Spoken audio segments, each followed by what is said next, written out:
You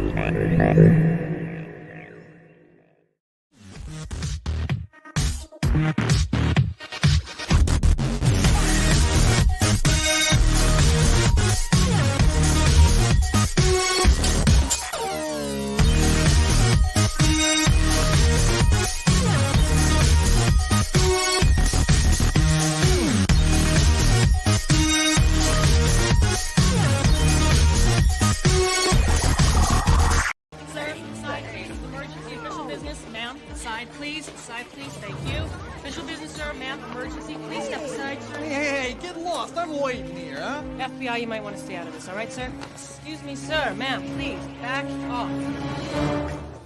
All right, I need 8 double tall. And you know, no matter what show it is, whether it's Live and Raw, or the Market Show Live, or the Aries Terrington Show, that intro just gets me in the groove, baby. Come on. An intro, Aries. I don't think I've ever seen anything like that. Wow. Well, you know, I like to feel it gets me into the groove, Justin. You know, I mean, I'm always serving up all this, you know, wizard juice and all this off-world Jawa egg juice, and I'm sure you've heard about the coffee. So we're got to serve it all up. Come on. I mean, wow. Well, look, it is so good to have you on, and everybody. My special guest is Justin from Justin's Collection. And my friend, it is so good to have you in here. Yeah, thank you so much for inviting me on the show. I think we got a lot of it. We went through the topics that we're going to discuss. Some interesting topics there. So I think people are going to be surprised by some of the things that we have to talk about, and some of the things that maybe I didn't love so much about a certain show that we all watched last night. Yeah, we'll get into it.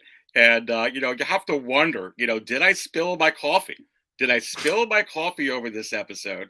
Is it possible Justin and I have two different takes on this?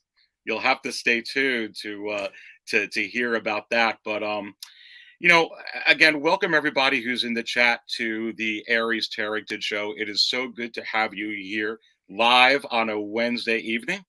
And, you know, I think it's appropriate.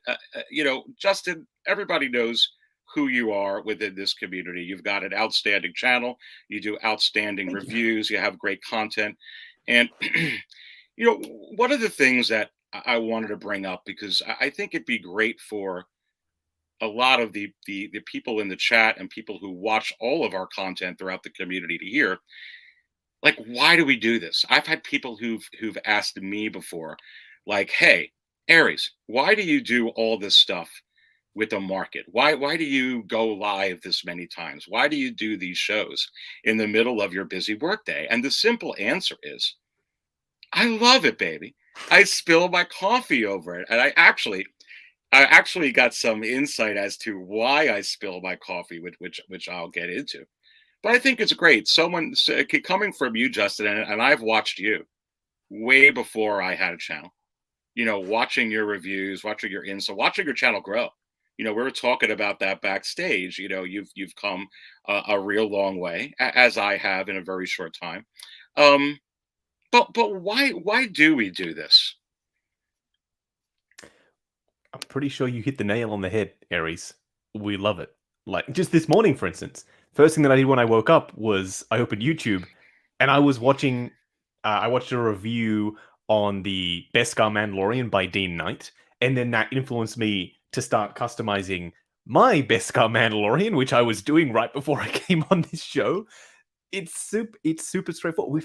We love it. Like, I live and breathe figures, which, you know, I try to, on the weekend, you know, take some time off, spend some time with my wife. But during the week, I'm watching videos, I'm creating videos.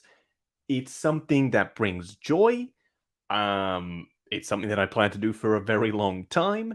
And this topic is interesting. Enjoyment versus addiction versus obligation. Because I think if your heart is not in it, then it can quickly become those last two things. Very, very quickly. I said for the longest time that because the show is, or my channel is called Justin's Collection. It's not called Justin's Video Reviews or Justin's Hot Toys reviews, something like that. It's a personal journey for me. It's anything that comes into my collection that I want to feature on the channel, I will. And only as of last year was I starting to review stuff that I didn't necessarily plan on keeping in the collection. Like Game of Thrones stuff, for instance. I know nothing about Game of Thrones, which people often get mad at me for that, but I'm sorry.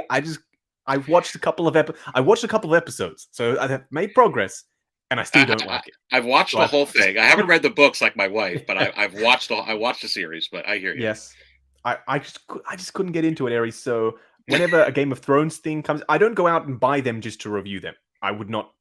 I'm not that kind of reviewer usually, unless someone really wants to see it, like Pennywise. I never planned on reviewing Pennywise, but so many people asked me to review that damn clown.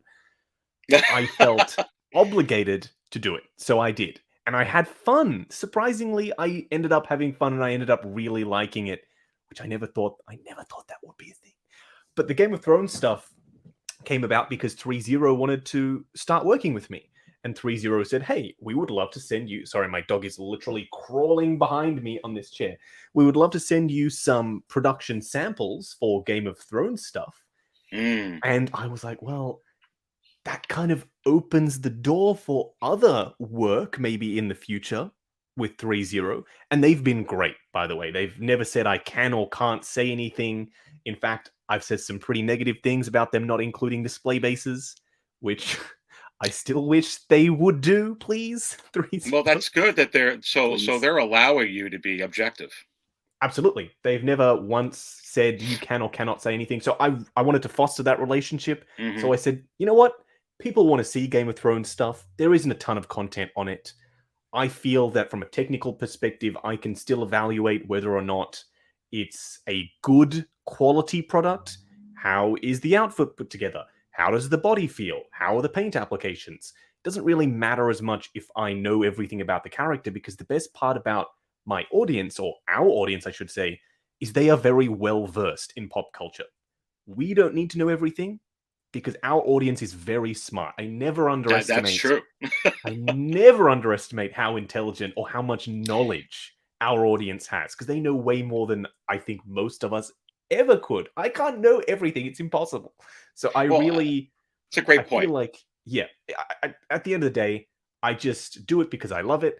And sometimes, even if there is a little bit of obligation, I still try and make the most of it. And I still try and give you my take on it, even if like Game of Thrones stuff. I know nothing about it. Yeah, well, I totally loved the Game of Thrones. They had some outstanding characters. Interestingly, the ending of that series, and I know you never saw it, so I won't spoil anything. My wife did watch it, though. My wife watched it. Your wife watched it. Was not a fan of the ending. Not a fan. A lot of people have said that ending was not great. So I'll take it as that. Well, I felt like if they would have ended it 3 episodes sooner, it would have been absolutely perfect. But then they decided to go on with 3 extra episodes, in which both my wife and I were like, this is kind of like an extended cut version or something. You should have kind of just ended it there, and I think it would have went over better. But and I think right here, just when you and I are talking, and of course that is your Pop Wanda. She is on the show with us. She's so she's frustrating me today, Aries. She's crawling around. So I'm on my office chair, and she was in her bed in the other room. And of course, she just wanders in, as she likes to do. So at some point in the show, I might have to go and put her back in her bed because she's overheating me. It's not the warmest day in Australia, but it's not the coolest day either. And this dog runs hot. It's a long-haired dog, so that's fine if you have to do that, Justin, because we're always serving up, everyone over here. In fact, I don't know if Popsick is at table 5, but he always reserves table 5 in the cantina along with this little guy. So let me fill them up right now.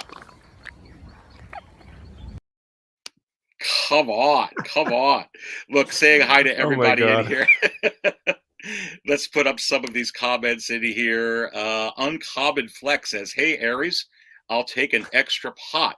And you want a whole pot, baby. Let's go. Come on. I got it right here.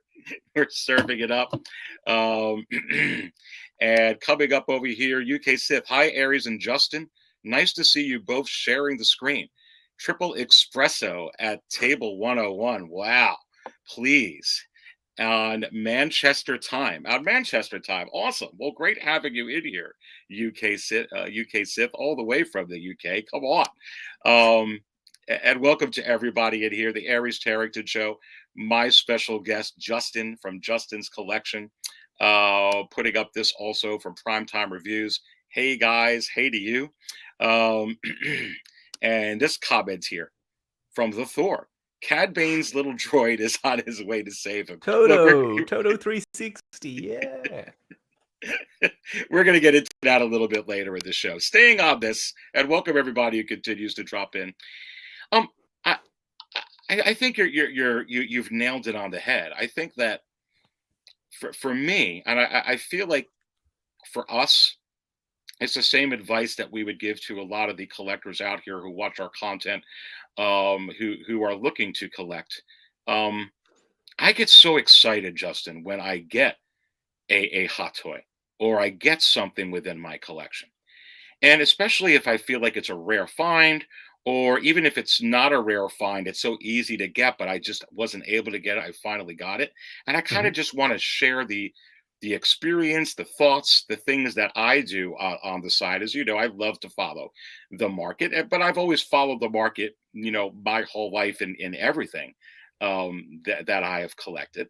But not just that. I mean, just the whole thing with spilling the coffee and kind of just sharing the joy. And I think if it becomes an addiction or an obligation, even for us that create content, then it starts to not be fun anymore. So for me, I think for me personally, and I think I've seen the same thing with you and so many content creators, I know what to expect on your channel.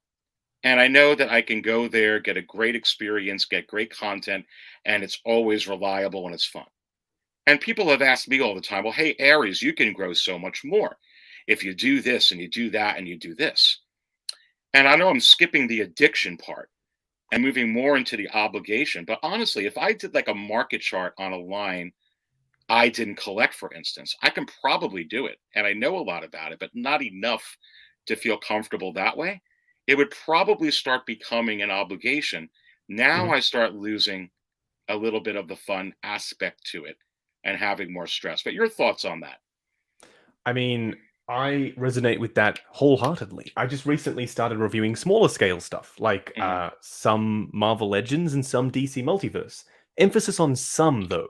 Like, people ask me, why don't you review the, I don't know, random strongman builder figure wave? And I'm like, well, I don't know any characters in that wave. Not interested in collecting it. Sorry. It's not the content you're going to see on the channel. I still will focus on, like, the Eternals wave, for instance, that I picked up. I'll be doing a review on all of the Eternals.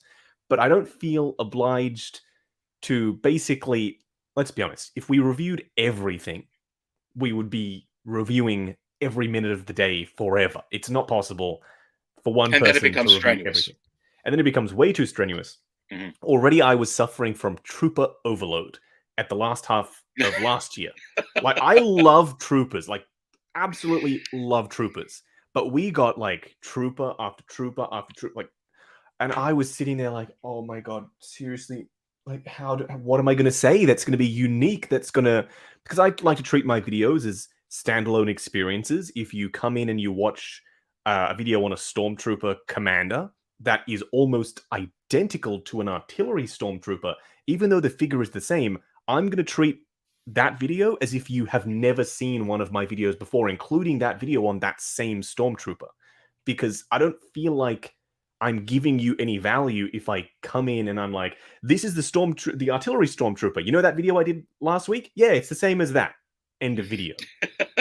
It doesn't. I want to feel like I am giving you value because you have spent time watching my video, which technically is giving me value back.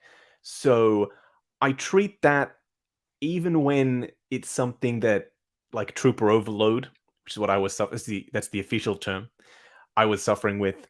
I still try and find the enjoyment, and that, I guess, kind of made me feel a little bit obliged, because I would have rather just popped that trooper in the case and not reviewed it. But I knew that people were expecting a review and they wanted to see it, and I felt obliged to do it. But also, once I got stuck into it, of course, you have a bit of fun, because I love troopers deep down. It's just on the surface, I was really struggling to find the energy to review another trooper after like 3 troopers in a row. Anyway, first world problems. I know. I don't mean to complain. I'm sorry. No, it's kind of funny because Justin, it is quite a lot of troopers, and I don't think Yeah. that they're done. And actually, we could stay on this topic, but I kind of want to ask you this. Mm. I mean, I feel like it's only just begun where we're seeing these troopers, and the reason I say that is, look at how well received the clone troopers have been. Certainly, Hot Toys Oh are yeah. seeing wow. Mm-hmm. So I mean, besides just a OT, which we've gotten a ton of them through the years, right? Mhm. Now with it mixed in with the clone troopers, and who knows what else? I guess we got a new trooper with the Dark Trooper per se with the Yes. Mandalorian. What is your? I have a thought that we're going to get bombarded with them, but what is Mhm. your thought this year and over the next several years on what Hot Toys may do with Star Wars and these Hmm. trooper lines? Do you think we're going to get a ton? It seems like, at least for clone troopers, they only want to ever have a couple on pre-order at one time. So, like, we had Rex and Cody, and then we had Coruscant Guard and 501st, and now we have Jesse and Vaughn. I don't think we're ever going to see 5 clone troopers on pre-order at the same time. That is going to absolutely, that's overkill. I think they're very conscious of, okay, we're going to do a couple, maybe up to 3. I don't know. We're going to do a few at a time, and then once they're out, then we'll move on to the next. They've got time. The license is, I don't want to say stale, but it's been around for a while. We've had Clone Wars for a bunch of years. Aside from Bad Batch, which I count as a separate thing entirely because they are main characters rather than, just a generic Coruscant Guard or 501st Trooper. But in terms of just troopers themselves, I feel as though we're only going to get those 2 or so potentially per year. But we'll see. We'll see. Yeah, that's real interesting, and I see the point on that because to have so many of the same type up at one time could seem a little bit absurd. But how about the Overkill, yeah. ones overkill? Mm. Overkill is a better word. You're right. But what about ones where there's a head sculpt? Case in point, I know they're going to have the second season of the Bad Batch, for instance. And we Yep. already have Echo, and what is the other one that's up? I'm gonna lose my Hunter up. So they've already teased, I believe it's Crossfire and Wrecker, and and the other one from the Bad Batch Clone Force Tech. 99 Tech. Because those have head sculpts, do you see a scenario where it's like, hey, they will announce those two to come out in a year and a half, 2 years post that? Mhm. What is your thoughts on that if they come with the head sculpt? I think if it's a main character, then that makes sense. But even then, we only have 2 Bad Batch clones up at the moment. People were saying, well, where's the rest?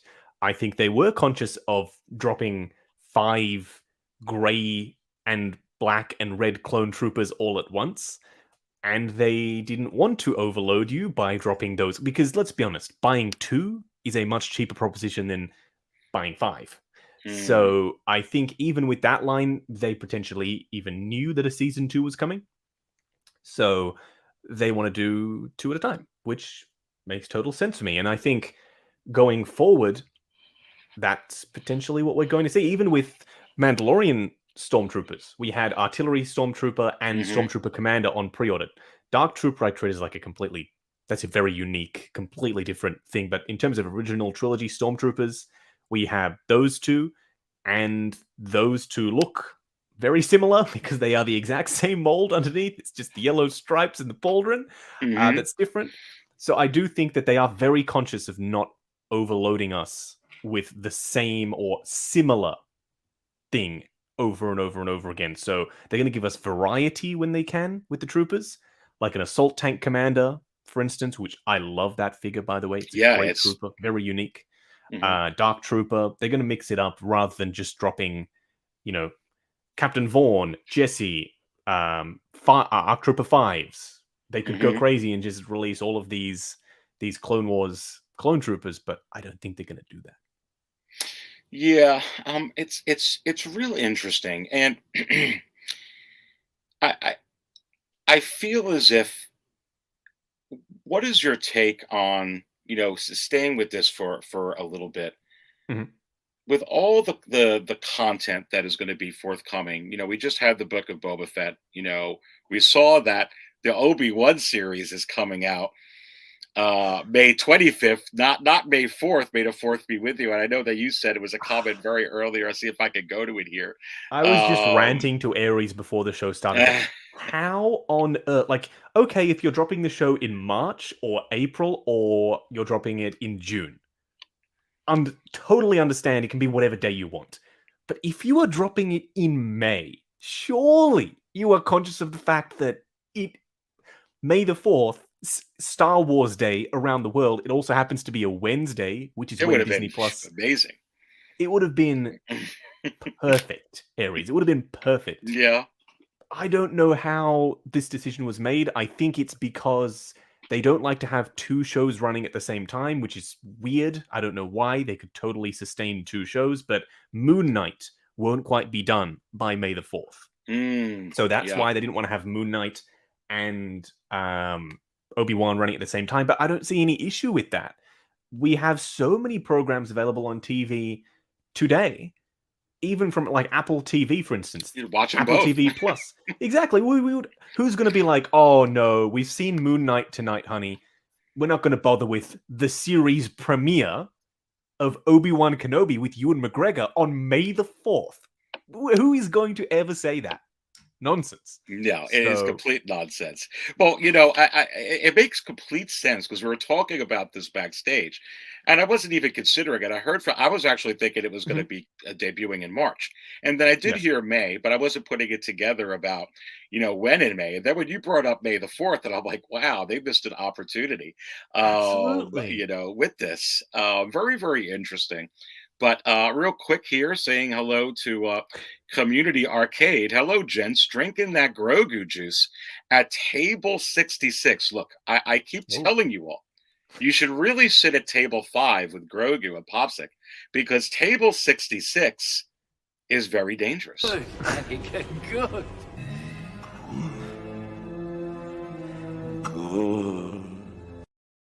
It's a scary table, Justin. That's where Order 66. I got the proper 66 here, not to be confused with proper 12. Wow. Look, Justin, as you know, this is a Star Wars eccentric, crazy show. Again, welcome everybody who's watching it here. This is the Aries Terrington Show live on Wednesday night. My special guest, Justin, from Justin's Collection. So good. Love the vibe in here. Having some fun for sure. Apparently, Beskar Kid Aries says that original Star Wars was released on May 25th. Interesting. I'm a pretty big Star Wars fan, and that's not something that I was aware of. Let's be honest. The folks who this show is targeted towards, regular watchers of TV, maybe a casual interest in Star Wars, maybe a strong interest in Star Wars, like myself. And I didn't know that piece of information. But the most people know, everyone, even my dad, he's 55, I think. I'm sorry, Dad, if you ever catch this, that I don't know your age. But he messaged me on May the 4th every year saying Happy Star Wars Day. He's never seen a Star Wars in his life. I have a separate business that my family has. And I personally closed down the business on May 4th because of a holiday. Now, this is an interesting comment from Beskar Kid, because he's saying, the original Star Wars was released on May 25th. Look at those legs, by the way, Beskar Kid. Damn. In the gym, son. Wow. Strong, like chrysanthemum. which we'll get into the Book of Boba Fett later. But I don't really look at May 25th. There's a lot of dates as that's interesting that they're releasing it that day because I feel like more people universally, to your point when we were talking backstage, recognize Star Wars Day as May 4th. And of course, there's a debate, throughout the world generically. Hey, Christmas really shouldn't be on December 25th. It should be a different day, or this should be actually on this day or that day. So I'm a huge Star Wars nut. And now you brought up a point earlier. I know people call me the Star Wars wizard here, mixing it in with the Hot Toys wizard. But I learn a lot from the audience, to your point, on some of the things. I can't pick up everything. This is very interesting. And that's interesting if they pick the 25th for that, because I bet you my wife and my daughters don't know that. And I wasn't even, contemplating that. But I know May 4th. I closed my business down for May 4th. So which one's better, Justin, really? I think if you're faced with the choice of, and it's not even to say, obviously, Obi-Wan is a character in Episode 4, absolutely. But it's not like it's Ewan McGregor, it's Alec Guinness. So it's not like it has a super strong tie. I see this more as a tie or a continuation from the prequels. Me too. Versus it being a tie-in to original trilogy, which, obviously everything is connected, but I would have thought that May the 4th would have been the day. Anyway, unfortunately... Kind of in between. It's like what? It's going to be like 10 years before and 10 years after. So it's kind of like a sandwich. They are very... Yeah, it is a sandwich. It's a Star Wars sandwich. I'll take it. They're very keen to bring a lot of Clone Wars-y stuff into live action, it would seem, which most of it I'm okay with. So totally ready to see that. But some of it, I think, we will see how we go. I'm not going to make judgments before we've seen it, but some of it, I don't know if entirely necessary. But I just don't want it to be like, this show is live action Clone, like Boba Fett, for instance, just flashbacks continuously. Like Obi-Wan he goes to sit down, he's meditating, and boom, we're in the Clone Wars. And he's, slicing up battle droids, which would be cool to see. But I'm also curious to see what he's been doing, because it's a limited series. We're not going to get a season 2. This is it. It's a one shot. I agree with that. I have very mixed feelings about flashbacks. To be honest with you, Justin, I really don't like them, because I feel like it takes away from where I want to go, or where I'm anticipating or hoping the story goes within actually a movie or a particular television show. Now, I like them sometimes, and they're appropriate when you're trying to learn how it got from point A to point B.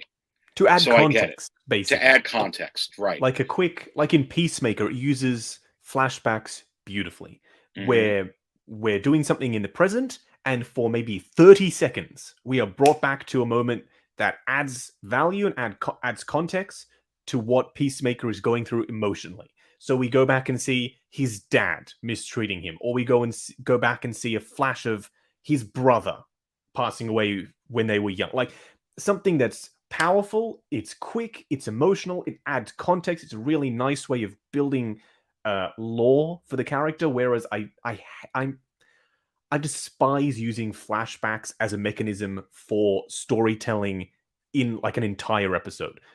Those flashbacks in Boba Fett should not have been flashbacks. Though they should have taken all the Tatooine footage. Those should have been the first 3 episodes leading up to the modern day stuff. I feel like the flashback mechanism was misused strongly. I love what we saw. In fact, I prefer all the Tatooine Tusken Raiders stuff. I loved it, but not in that context, because you're like, I don't want to see this. I want to see what he's doing now. I want to see where the story's going. They need to be used correctly, and I feel like some shows like Boba Fett and also Arrow, they overuse the flashbacks unnecessarily so, and not in the right way. I feel like Arrow was so good in the beginning seasons. I loved was the so first into few it. Seasons, Aries. I loved it. And then I kind of felt, that it was okay. And then it just started to It got real lose campy. it. Like real campy. Yeah. Like at the start there were stakes. It was a simple story. A man trying to atone for the sins of his fathers, the names in the book, the people who let down the city. Very simple story. He was going back. I'm going to kill those people. I've got the skills required. They're probably tied up with the mob and mafia, etc. No problem. They're going down. Done. Clean story. Loved it. And then it got real weird. It got real weird. I love the Arrowverse. I love like when you have like Elseworlds, or you're starting to bring in. They brought in when they started Supergirl. I remember that. And then they had and I'm forgetting the actress's name. It's going to come to me. Beloit, Melissa Benoist. Benoist. I was close. Yep.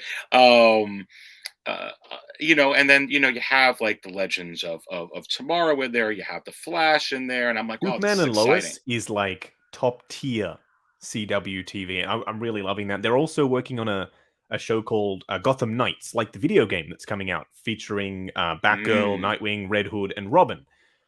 I am so hoping that show is more like Superman and Lois, because you get pretty big characters. You're playing with the Bat family here, so I feel like you don't need to do it like Arrow, and a lot of just standing around holding the bow in your hand, like talking to people. Anyway, I don't mean to go off on a tangent, but I am hoping that Gotham Knights show is more along the lines of Superman and Lois, serious, grounded story as much as you can be with Superman. So we will see. We will see how we go. Yeah, and continue. I was going to read this. Thank you so much, Raylo Binks, with the $5 drop. Is it possible that I'm watching some of my favorite people on the internet, and I say, or I should say, and he says, yes. Thank you, Raylo. Thank you. Or do you go by Binks? Thank you, Mr. Binks. Cheers, my dudes, and love all the content you guys provide. Thank you so much. Thank you, Raylo. That's awesome. It's I feel like the flashbacks, and the thing I'm disappointed in about the flashbacks in the Book of Boba Fett, I felt like they were setting us up to see a flashback of Tamora Morrison portraying Jango Fett. Because I felt like multiple times we saw young Boba holding the helmet. We saw the slave one, take off, and usually, Jango is usually with his dad on a lot of the missions anyway. So I was a little bit like, why didn't they have the flashback that showed that? But I think it's possible that they'll do it in the future. Imagine, Aries, if that flashback, it could have been very simple just to show, like, to add context, like they have done in even in Mandalorian. The flashbacks very quick. They add a ton of context for why he hates like, they don't even have to say anything in that scene. You see him as a kid looking up. The super battle droid is looking down at him. He's just killed the entire village, and then he gets saved, by Death Watch. Not a word was said, but you understood everything. And it was a very short, over the couple of episodes, we got 20 seconds here and there. We pieced it together. If it was young Boba, like they say, when Cad Bane says Boba Fett is a cold-blooded killer who worked for the Empire. And then you flash back to, cold-blooded, is he though? And then you see young Boba looking up, Jango flies down, he's just blasting everyone, and then he takes off the helmet, and then he has, it goes back to the father-son moment. It could have been something very simple like that.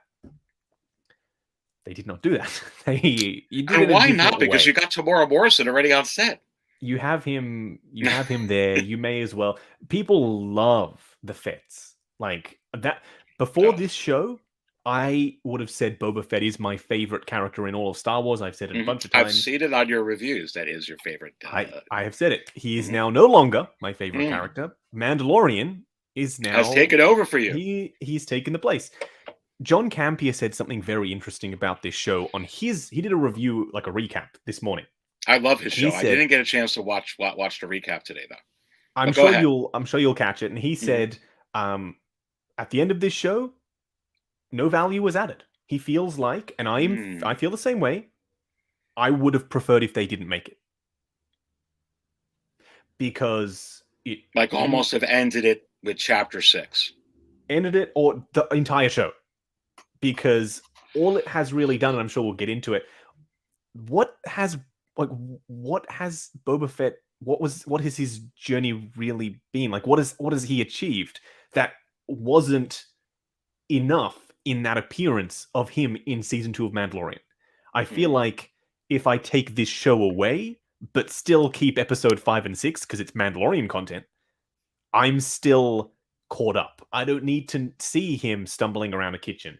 I don't need to see him flying the Slave One goofily over the Sarlacc pit and being grabbed by it.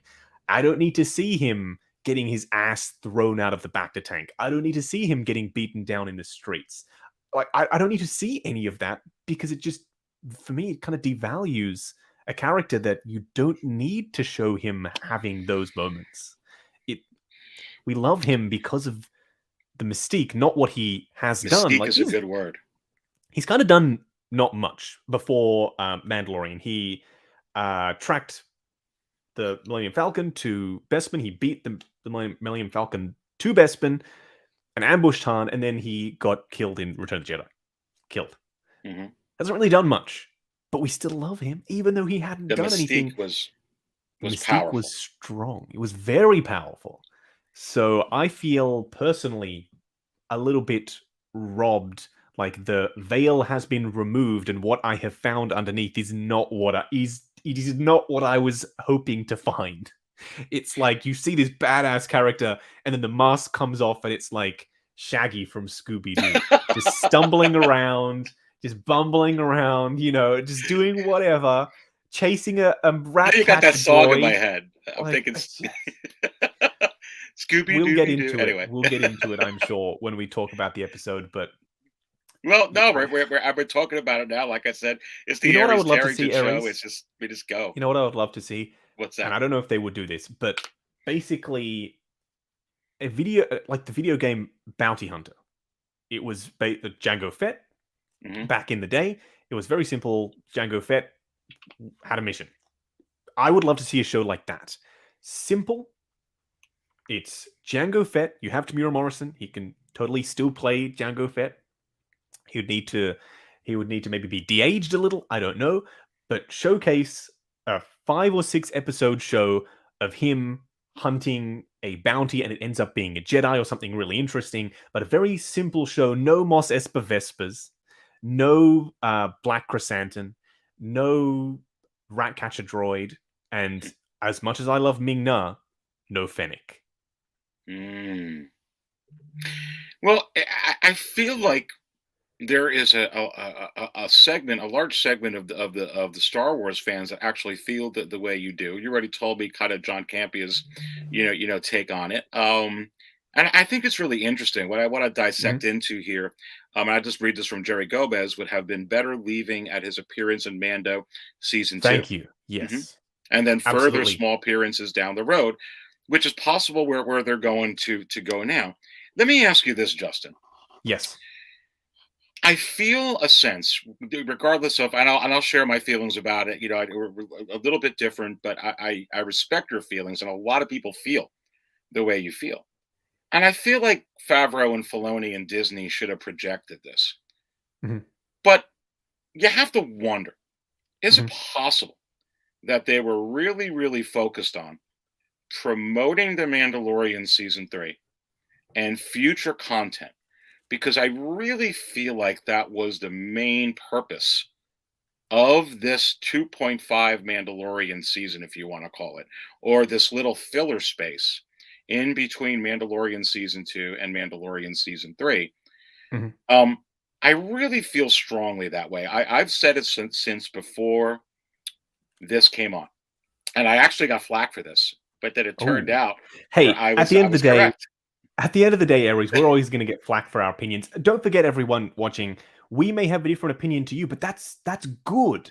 That means that it's resonated with us in a different, unique way. Like Easy Company Collectible says, no Chrysanthemum, nah fam. Totally respect your opinion, but in my opinion, he was kind of wasted. He just showed up. He stood around like a bit of a goof. He threw Boba Fett around the bathtub, around his room, out of the bathtub. He got piled on by a bunch of Trandoshans. He had one cool moment where he threw a guy and shot him, and I was like, "Oh, damn!" But I don't think he added much value. I think that he could have added value in a different way. If that makes he looks awesome. Don't get me wrong. I love seeing him there. I love the look of him. Mhm. But at the end of the day, we have different opinions on it, and that's awesome. That's good. That means that we have our own unique formed opinions, and that is the best part about cinema or TV in this instance. It's all subjective. So don't hate on us for having different opinions, and we definitely don't hate on you for having different opinions. Just putting that out there. No, very well said, and I couldn't agree more. And you know, bring it up, Easy Company Collectibles. Welcome in the house, Easy. Is it possible I got some new buttermilk beer to mix in with your coffee? And I say, yes. Come on, good to have EC in the house with us as well. I also see that P Rock is in the house as well. What's up, fellas and fellow collectors in the chat? Swinging to the show, bringing to the show some love, Aries, as I'm cooking dinner.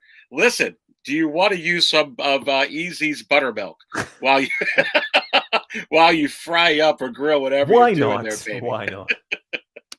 Well, you know, and here's the thing, and I appreciate you saying that, Justin, because I said before Book of Boba Fett aired, and I was Yes. getting a lot of flack of it.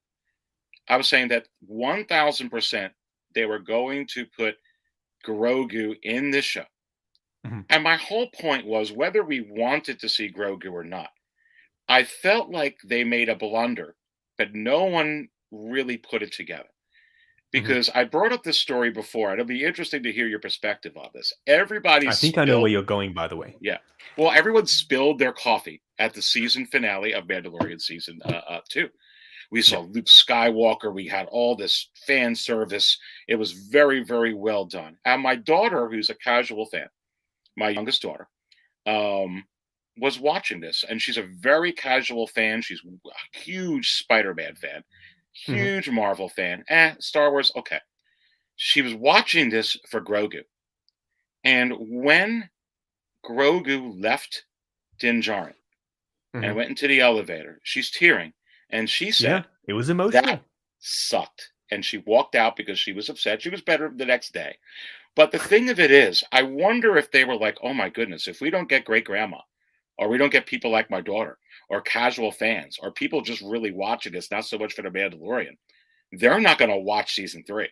And I felt like they were going to put him in, and almost the purpose of this was to let you know he really is in here. Don't go anywhere. He's going to be involved. Do you sense that maybe, at least at some part, that was part of their initiative? I think some people have already said this as well, that this kind of undoes the impact of the ending of season 2. And yeah, totally agree. I mean, we had the whole arc of season 1 and leading on to season 2 of Mandalorian is getting Grogu to the Jedi. That was like the whole purpose of both of those seasons. And it's like, okay, but for what? It kind of undoes the impact or the value. But I don't really take it that way. But I totally understand that point of view. And yes, I can see that. But I don't really see it that way per se. Like taking away the value of that. Correct. Yeah, I don't see it that way either. I don't see it that way. I still recognize that opinion, but I don't see it that way. But I do hear what you're saying, that absolutely we needed to make sure that Grogu was visible for fans to keep interest. But I don't necessarily think that he's the only reason fans were keeping interest. I think that just a little tease in a trailer for season 3 of Mandalorian would have been fine. In fact, I don't think, if this story was written well for Boba Fett, I don't think Mando should have even been in it. I don't think that most of the side characters needed to be there if the writing was done differently, let's just say.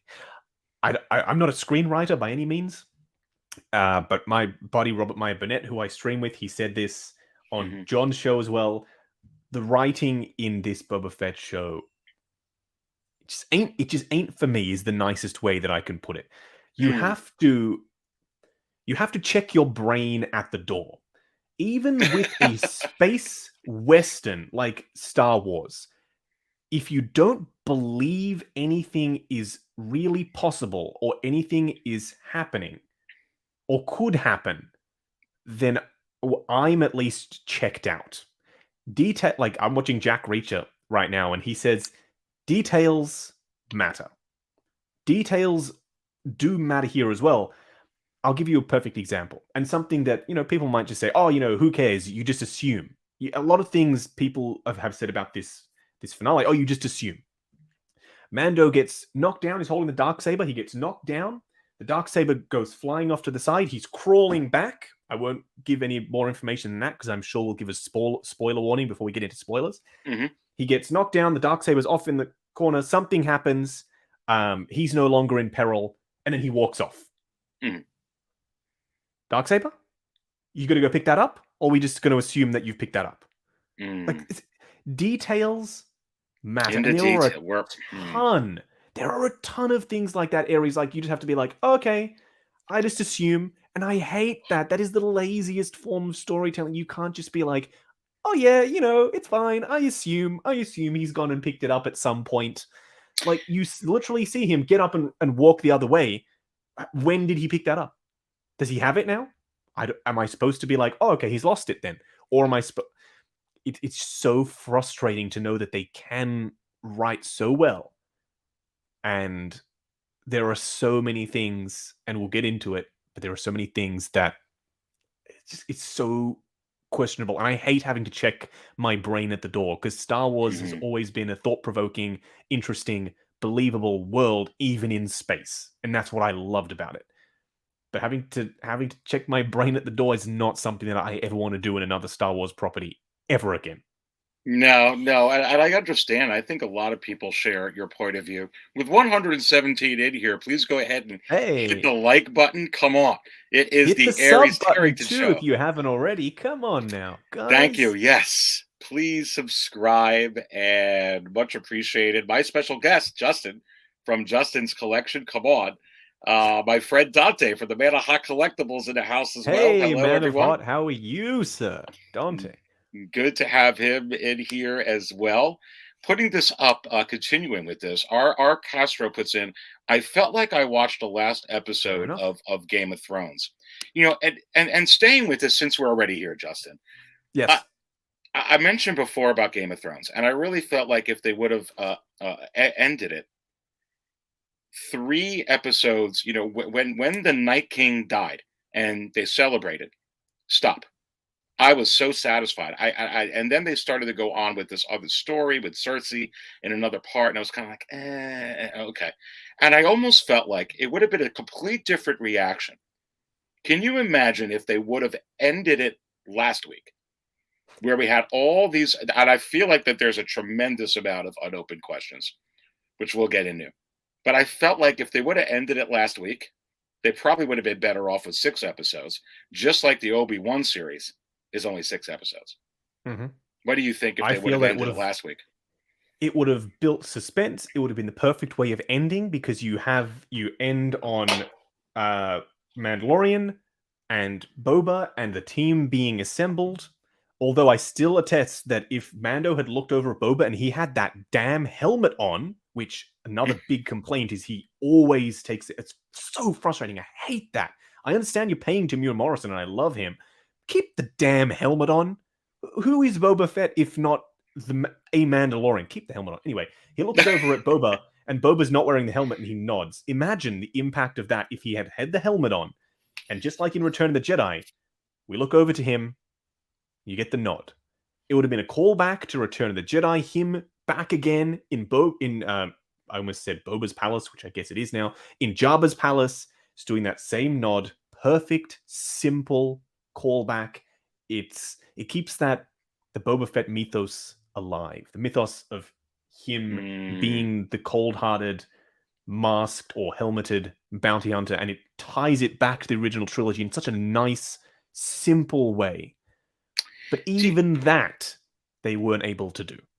Do you feel like, this is interesting, do you feel like that they rushed it? Do you feel like because they couldn't get, maybe it had something to do with Gina Carano and them trying to replace that character? I don't necessarily buy that, because I feel like they could have continued with whatever story that they had. without her, especially when you're getting deep into the whole Mandalore storyline. And I really feel concurrently they're going to have this Luke, Ahsoka, Grogu arc that's going to investigate Order 66 and into some stuff that Thrawn is interested in with the Emperor. But that's my view. We could talk about that. But do you feel like that they rushed it? Could it have been of like, hey, we got to get something out there. We can't have nothing not related to season 3 before. Let's get something out over here while we're doing it. We can promote the Mandalorian. We can promote the upcoming Ahsoka series. And maybe that they misstepped some things because they had to rush some things. Is that possible? I felt that the writing was very sloppy, Aries. So it wouldn't surprise me if there was a rush element. And there are two schools of thought on this. Like Easy Company, again, I don't mean to keep picking on you, Easy, but he's saying the whole idea of Star Wars is out of whack. Things will happen. No. Because there has always been, and there always will be, or need to be an element of believability. Otherwise, the audience will not buy in. And there are two schools of thought on modern Star Wars. I love pretty much all of it, except for the first time, I am now being faced with something that I didn't enjoy. I even like the sequel trilogy. Hate me for it. I don't care. But I even like the sequel trilogy. It's okay to question the media, the Star Wars that we are watching. It's okay. We can still be fans. I still love Star Wars. I would still watch season 2 of Boba Fett, but my expectations would now be different. But there are two schools of thought. Either this is entertainment, and it needs to abide by the rules of all other entertainment, good and bad. Or the second ideology is this is Star Wars, get over it. This is what you have, and you need to like it, or get out. I'm never a fan of that second school of thought. I think that all entertainment needs to be bound by the rules of all other entertainment. A single songwriter, I did read that. About that single songwriter said before that Tamura wanted to keep the helmet on more, and he wanted to deliver less dialogue, but for some reason he was not allowed to make those creative character decisions. Apparently Jon Favreau insisted that he say all of the lines and the helmet was to be taken off, etc. Which interesting. It feels like the folks like Jon Favreau, I would have thought understood the character of Boba Fett and his appeal. The appeal was never that, like, as a kid, the rocket-firing Boba Fett figure. You weren't like, oh, I really want to have that, but only if the helmet's off. Like, only if I can see a dude. Like, you're kind of ruining the appeal for me. Like, imagine if we're going to see Robert Pattinson's Batman, for instance. He walks into a room, first thing he does is, okay, pops the cowl off. Hey, Commissioner Gordon, it's me, Batman. Hello there. He's like, what are you doing? As an audience, wouldn't we be like, whoa, what's going on? What the hell? That's a good point. It's good. It's the character. The character himself is the bucket. Tamura Morrison only became the character a long time after. He was only Boba Fett for the special editions where they added his voice in. It was Jeremy Bulloch previously. Yes, it was. It was Jeremy Bulloch. That's right. It's not like we're saying, oh yes, Tamura Morrison was always Boba Fett and his face is quintessential to the character. Even in the prequels, it was Daniel Logan, a completely different actor, a young kid who was playing Boba Fett. So technically we should have him. No? I understand the whole cloning and, I'm getting a little bit into semantics, but no, but that's a good point. These are good points. And I think that you're bringing up some of the frustrations. People are going to be so mad at me, Aries. Some of the arguments that, that have as to why it went or why it's being received the way it did. And again, like Martin K is putting here, well, with some other comments where people are some people are agreeing, it felt very rushed or dashed off. Look at how long Kenobi or Andor have been in the works. Point. They should have taken the time to do the Boba Fett show right. And I agree. I mean, I feel like if they just would have put Grogu in and after or Luke, or if their main goal was to make sure that people tune in to The Mandalorian season 3, they certainly achieved that with this. I just felt like they probably should have just ended it last week and leave this out. Because I thought it was kind of going to an MCU event. And a lot of us in the community were talking about that. And it kind of didn't. I mean, I really did like the episode. And for me, I feel like it sets up for a lot of questions or that are going to be answered like that in the Mandalorian season 3. I don't necessarily and we're not going to get the spoilers yet, but I don't necessarily think that what we saw today should be interpreted as, oh, that's the decision, this is it. I think there's a lot of stuff that we don't know, and there's a lot of open-ended questions, which in my view was good. The ending credit scene, which there was one, during the credits. Yes, it was not we may as well, what I was Aries, we expecting. may as well give a spoiler warning, because we may as well talk about the episode now and give a spoiler warning, because I know a couple of people said they haven't seen it. So I know it's your show, Aries, but I didn't want to ruin it for anyone just in case. So spoiler warning, end credit scene. We're about to discuss end credit scene. Spoiler warning. Tune out now. Tune out now. Yes, we'll talk about a little bit of the spoilers. So if you haven't seen it yet, you may want to go ahead and tune out. So you got your warning from the Dark Jedi, Aries Terrington, who serves up all the Star Wars Hot Toys talk, along with Justin here from Justin's collection. And look, we won't tell that much, but we are going to talk some spoilers. The last thing that I was imagining was that we were going to get Timothy Oliphant in an ending credit scene. But for me, and this is my take, it was a pleasant surprise. Because I almost feel like, look, if we would have gotten Mace Windu, if we would have gotten Han Solo, I felt like that they were loading the gun up with a lot of bullets. If we would have got that all now, it's kind of like, okay, well then, who's there to surprise us later on? I feel like that they didn't give us all of that. And I was starting to feel, I love Timothy Oliphant, and I think He's that he awesome. would be phenomenal. Support for the Book of Boba Fett, which I think they're going to do the season 2 for sure. And I think that they're going to maybe even spin it off and call it something different. But I feel like that's a clan in the making. Boba Fett, Cobb Vanth, Fennec Shand, Chrysanthemum. I'm starting to see the pieces. Mandalorian when he needs them. Man, what an A-team. Probably, I would imagine. Why not? Let's throw them in. So I feel like we and I was enjoying that with episodes 6, 7, and 8 of the Mandalorian finale. I really enjoyed when, Boba Fett was piloting the Slave One, Mandalorian was giving direction, Fennec Shand was helping. I felt like I was almost on the Enterprise. I was like, man, this is awesome. Awesome. Yeah, it was awesome. And I felt like it culminated like, hey, we're going to get back to that now. But I had a smile on my face seeing that they actually gave that much attention to Timothy. It wasn't Harrison Ford. It wasn't Sam Jackson.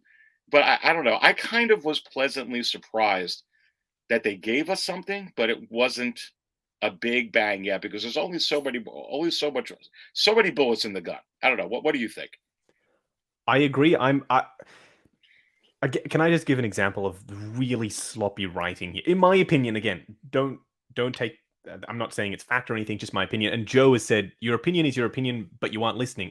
I'm totally listening. And yes, they gave an idea of where Boba was planning on going in the series, but the last line at the end of the show is, oh, hey, Fennec, maybe we aren't cut out for this. Seriously? Now you realize that. At the end of this show, after all these people died, you've now realized that. It's like, maybe we aren't cut out for. So that's the direction that he was going, I guess, just to think that, oh yes, I'm going to be a crime lord. No, maybe I'm not cut out for it. Totally fine. That's the direction that I got, Joe. But anyway, really sloppy writing in my opinion, with the Cobb Vanth. They spent a whole episode, setting up Mandalorian coming back, and then we see Cobb Vanth in the desert, that whole thing and then he doesn't even appear in the finale because he gets shot in the shoulder. The other guy clearly gets shot 55 times by Cad Bane. He's dead. He's 100% dead. And then the guy shows up, the bartender, and he's like, oh yeah, Cobb Vanth is dead. And you're like, no, he isn't. So if that guy has decided that Cobb Vanth is dead, why is he in a Bacta tank? Those people, his own people rushed to him. They're like, okay, cool. He's dead now. Totally fine. He got shot in the shoulder. Cobb Vanth is dead. But let's put him in a bacta tank anyway, and we'll drive him to Boba Fett's palace. We've never met Boba Fett before, but we will somehow was he lying on the floor in the middle of Freetown, just bleeding out Left from for the dead blaster on the bolt? sands of Tatooine. How many times have we heard that in the series? Boba Fett was like, we better go check on your mate, right? Like, we'll go and then we'll put him in the bacta tank. Like, how did that happen? Wasn't the bacta tank? It was very interesting because I was looking at that. Yeah.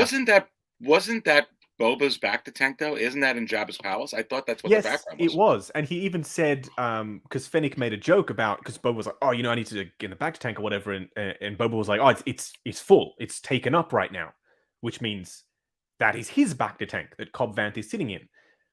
Cobb Vanth has never met Boba Fett. It's at Boba Fett's palace.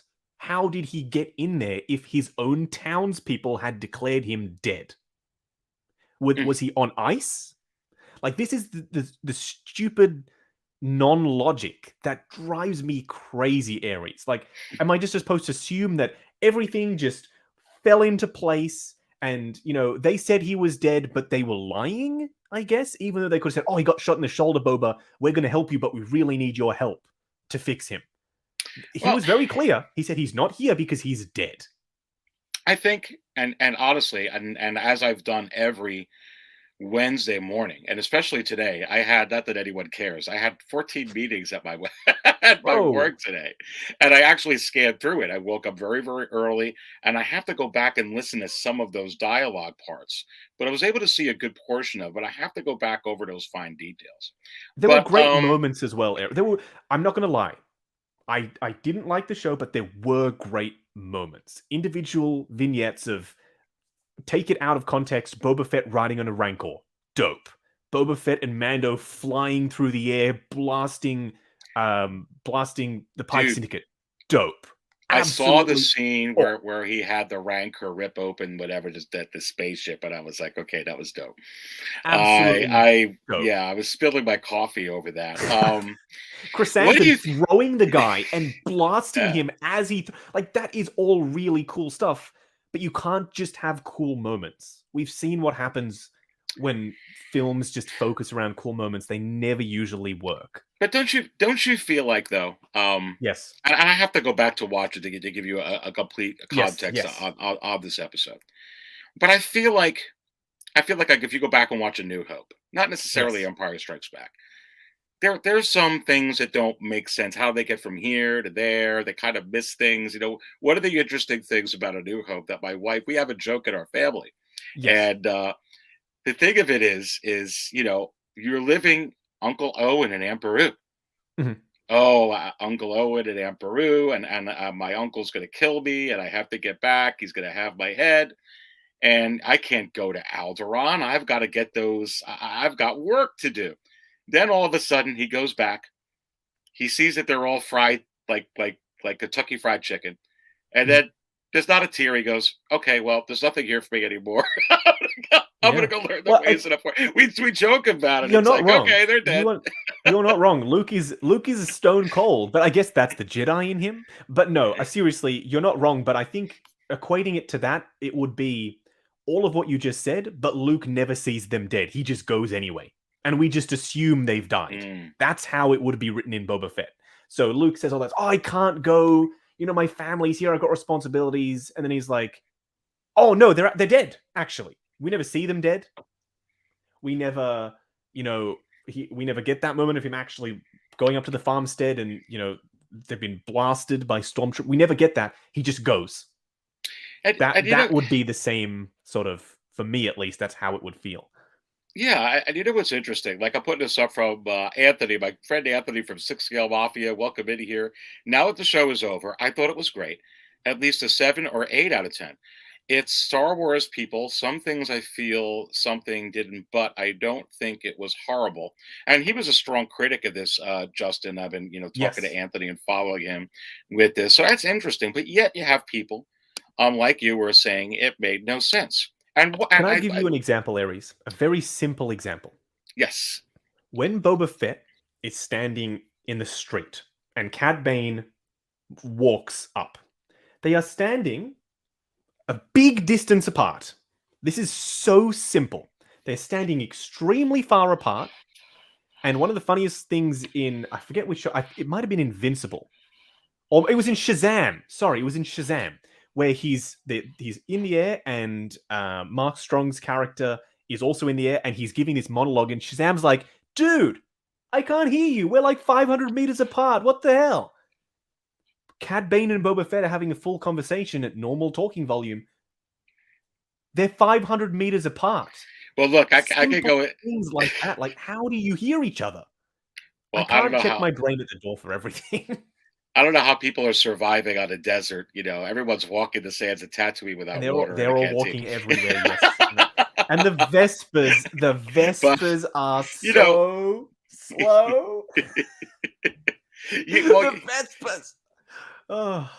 Well, you know what? The thing that's interesting, and I'm so glad we kind of dived into this, because I have a different take from you than you. But here's looking at the chat here, and the chat's like divided, like a lot of people feeling that divided, way. And then a lot of people liking it like I did. And I think it kind of tells the story where it's kind of like it makes sense that perspective. And you have to wonder, you know, Favreau and Filoni, they didn't have as much of a gap in that reaction from The Mandalorian. So I wonder if they're going to go back and rethink how they're going to go ahead and do this. But anyway, Chewy73 says, hey, friends, Aries, I need some proper 66 right here at table 66. So, Justin, you know what this means. Here we go. Good, Anakin, good. Good. And look, it's very, very scary. I always recommend sitting closer to table 5, which is probably where Wanda would want to sit with this guy. Welcome, everybody. I still hope that we get a Hot Toys, like a little 1/6 scale one with him just holding the bowl. That would have been a really nice one to get, because, you know, they're all pre-posed. I would have loved to have gotten that. That would have been awesome. You know what I got in a box, and I haven't opened it yet, because I don't have any quarter scale Hot Toys, but I actually have. Yes. Did you see that Boba Fett today? Yes, I did see some pictures on that, and I'm going to ask you about your thoughts on that real quick. Yes. So when you mentioned the Grogu, I didn't. I took it out of the shipper box this weekend, but I didn't open the plastic yet. But I actually got a quarter scale Grogu. It's great. It's really good. Well, and the reason I wanted to get it was because I have all the little Grogus, which are great, but there's not much articulation. I'm looking forward to the Grogus that come with the DX Ahsoka Tano. I think even with the with the Luke, it has more articulation. But I thought, listen, I'm looking at the measurements. It's 3.5 inches. Yoda's like 5.5. I'm like, you know, for the casual person that comes, looks at my collection, sure, it's out of scale, but it won't be out of scale that much, or maybe even noticeable to them. And I would have like 3 pairs of hands, articulated feet, 2 head sculpts, articulation. I got him up there. Yeah. So I can't wait to open them up. He's bigger, but you could fudge it. You could totally fudge it. So you like that particular figure by itself, even without. I bought it by itself because my sister is a huge fan of. She loves Star Wars. She's 13 years old, and I always try and keep in the back of my mind the kids' perspective, right? Because at the end of the day, George Lucas has always said Star Wars is made for kids, or it's made for the kids. So my sister obviously, she was absolutely loved Grogu. Of course, how could you not? So I bought her the quarter scale Grogu for Christmas, but I do have the Grogu and Mandalorian together. I can't wait to get that Boba Fett though, Aries. Even though I didn't love the show. Tell me about what you thought. I saw a couple of pictures, and and I went to the Hot Toys Facebook page. I didn't see it up on there yet, but I saw a couple of pictures. But what is your thoughts on it?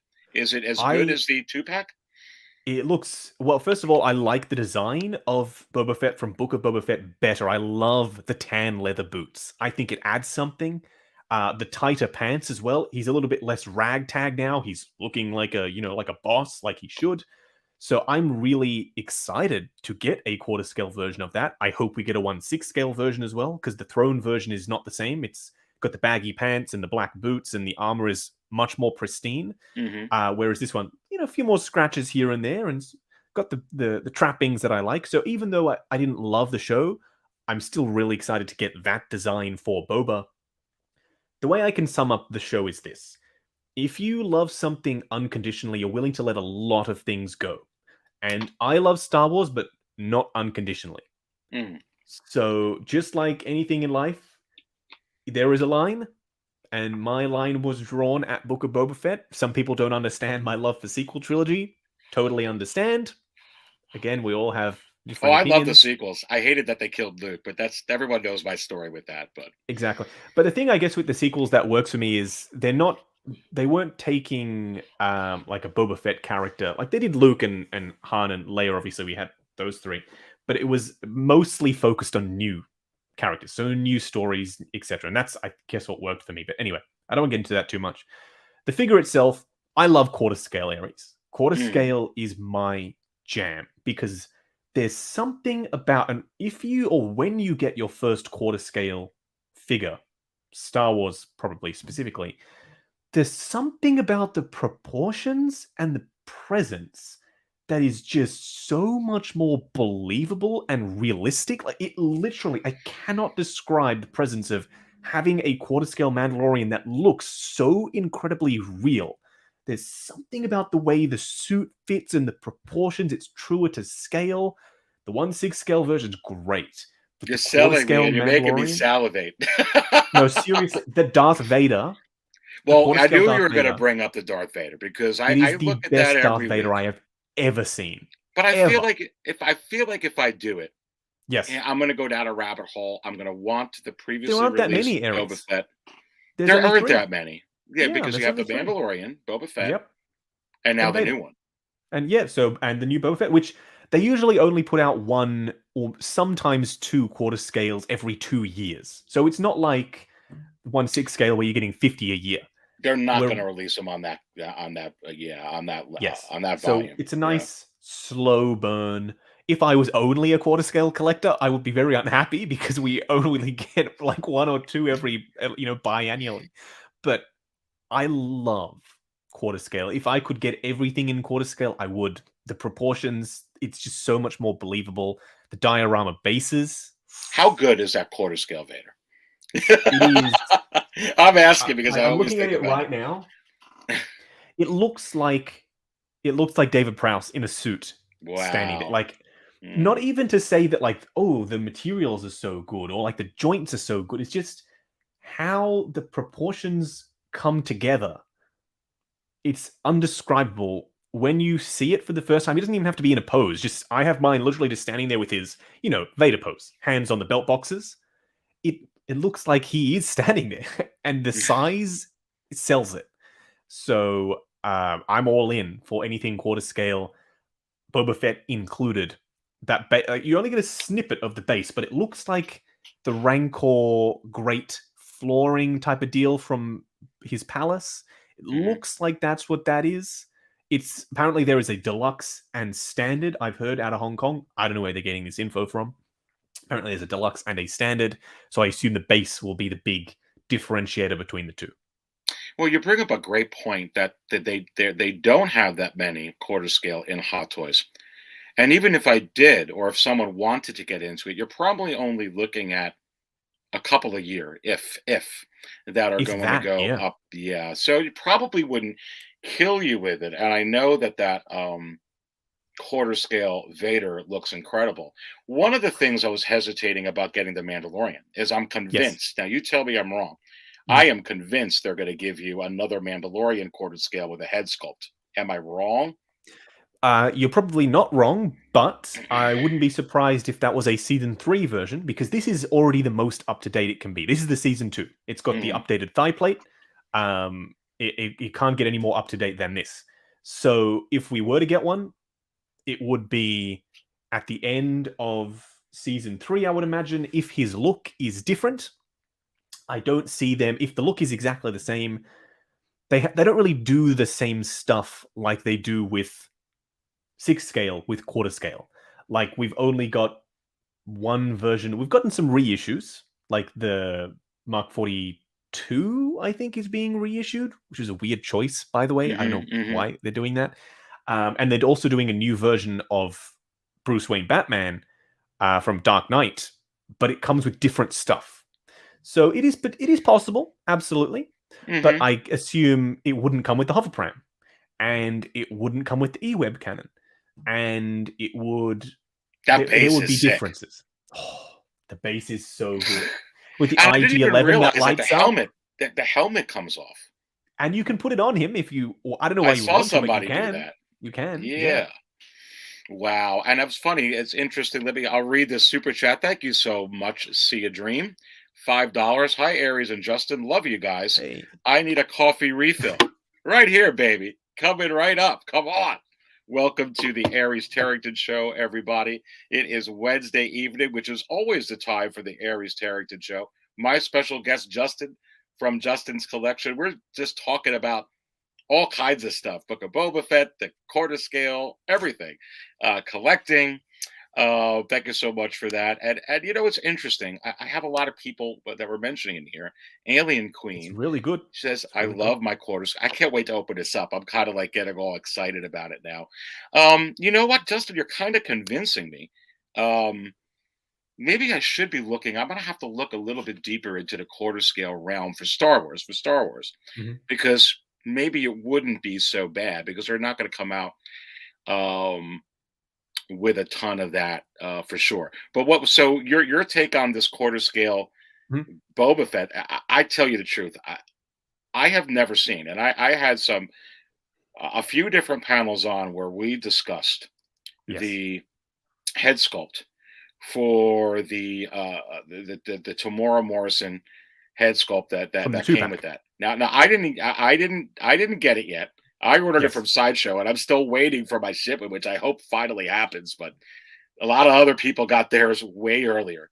But what was interesting, in the very beginning, I was on, and I think it was Anthony from Six Scale Mafia, and he had the Peter Cushing a figure with the head sculpt in his hand, and he also had the Alec Guinness one in his hand, and I have the Alec Guinness, the Obi-Wan Kenobi, and he was comparing those two in hand, which are always better, compared to the final production picture, and he's like, the picture's better. And then when he got the figure, I mean, I don't even know how you could do much better than that, but wow, in quarter scale, it's got to be surreal.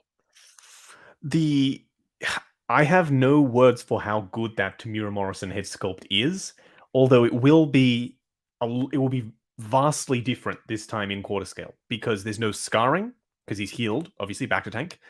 There's no scarring, and he has eyebrows now. So it will have to be a completely different revised sculpt. And for those who don't know, Hot Toys can't just scale up like a digital sculpt. They sculpt everything traditionally in clay. So that means they're going to have to do a brand new sculpt from the beginning. They're going to have to completely redesign it for quarter scale, which I'm excited to see, because they did an amazing job with pretty much all of the Tamura Morrison head sculpts to date. I don't think we've been let down. Rex, Cody, even Django, even though he's not out yet, the prototype looks awesome. They must have some deal with him too, because that's a lot of Tamura Morrison head sculpts. They got to have some type of deal. Surely, I wouldn't be surprised, because back in the day, George Lucas made sure the actors signed their likeness rights away, like Mark Hamill doesn't own his own likeness rights, for instance. I wouldn't be surprised if when Tamura Morrison wasn't as big of a name back when he did Attack of the Clones, George Lucas made sure that there was an agreement in place, knowing full well that he is the face of every single clone, that his likeness, I don't know if this is true, but I wouldn't be surprised if his likeness rights no longer belong to him. Well, too bad they didn't do that with Harrison Ford, because I've always heard I know. Good to have Bob Dylan in the house with the $5 drop. Bob says, is it possible that the Hot Toys wizard is now down under? And he says, yes. Nice to see two of the most positive toy dudes streaming together. Come on. I am so enjoying this, and it's great to have you on, Justin. Thank you so much, Bob. Yeah, I mean, what do you think? And you're talking about the eyebrows that are different. We have a very similar figure that's already up. It's a Mandalorian season 2 release. The Boba Fett on the Throne. We've been all talking about 2-pack for it seems like a couple of months now. Spilling our coffee over it, getting real excited about it, waiting for shipments to come, so on and so forth. I don't feel like the Boba Fett in the show is very much different, except for the head sculpt, which is obviously different from outside the back tech. Do we get a straight? We're going to get a Boba Fett from this series. I would probably. So. Yep. Does it come with the throne? Does it come? I'd love to get one where he rode that rancor monster. It's too big. I don't see any possibilities. Well, what possibilities do you see? This is how I would do it. So I don't know if this is how they will do it, but putting on my business cap for a second, hold on.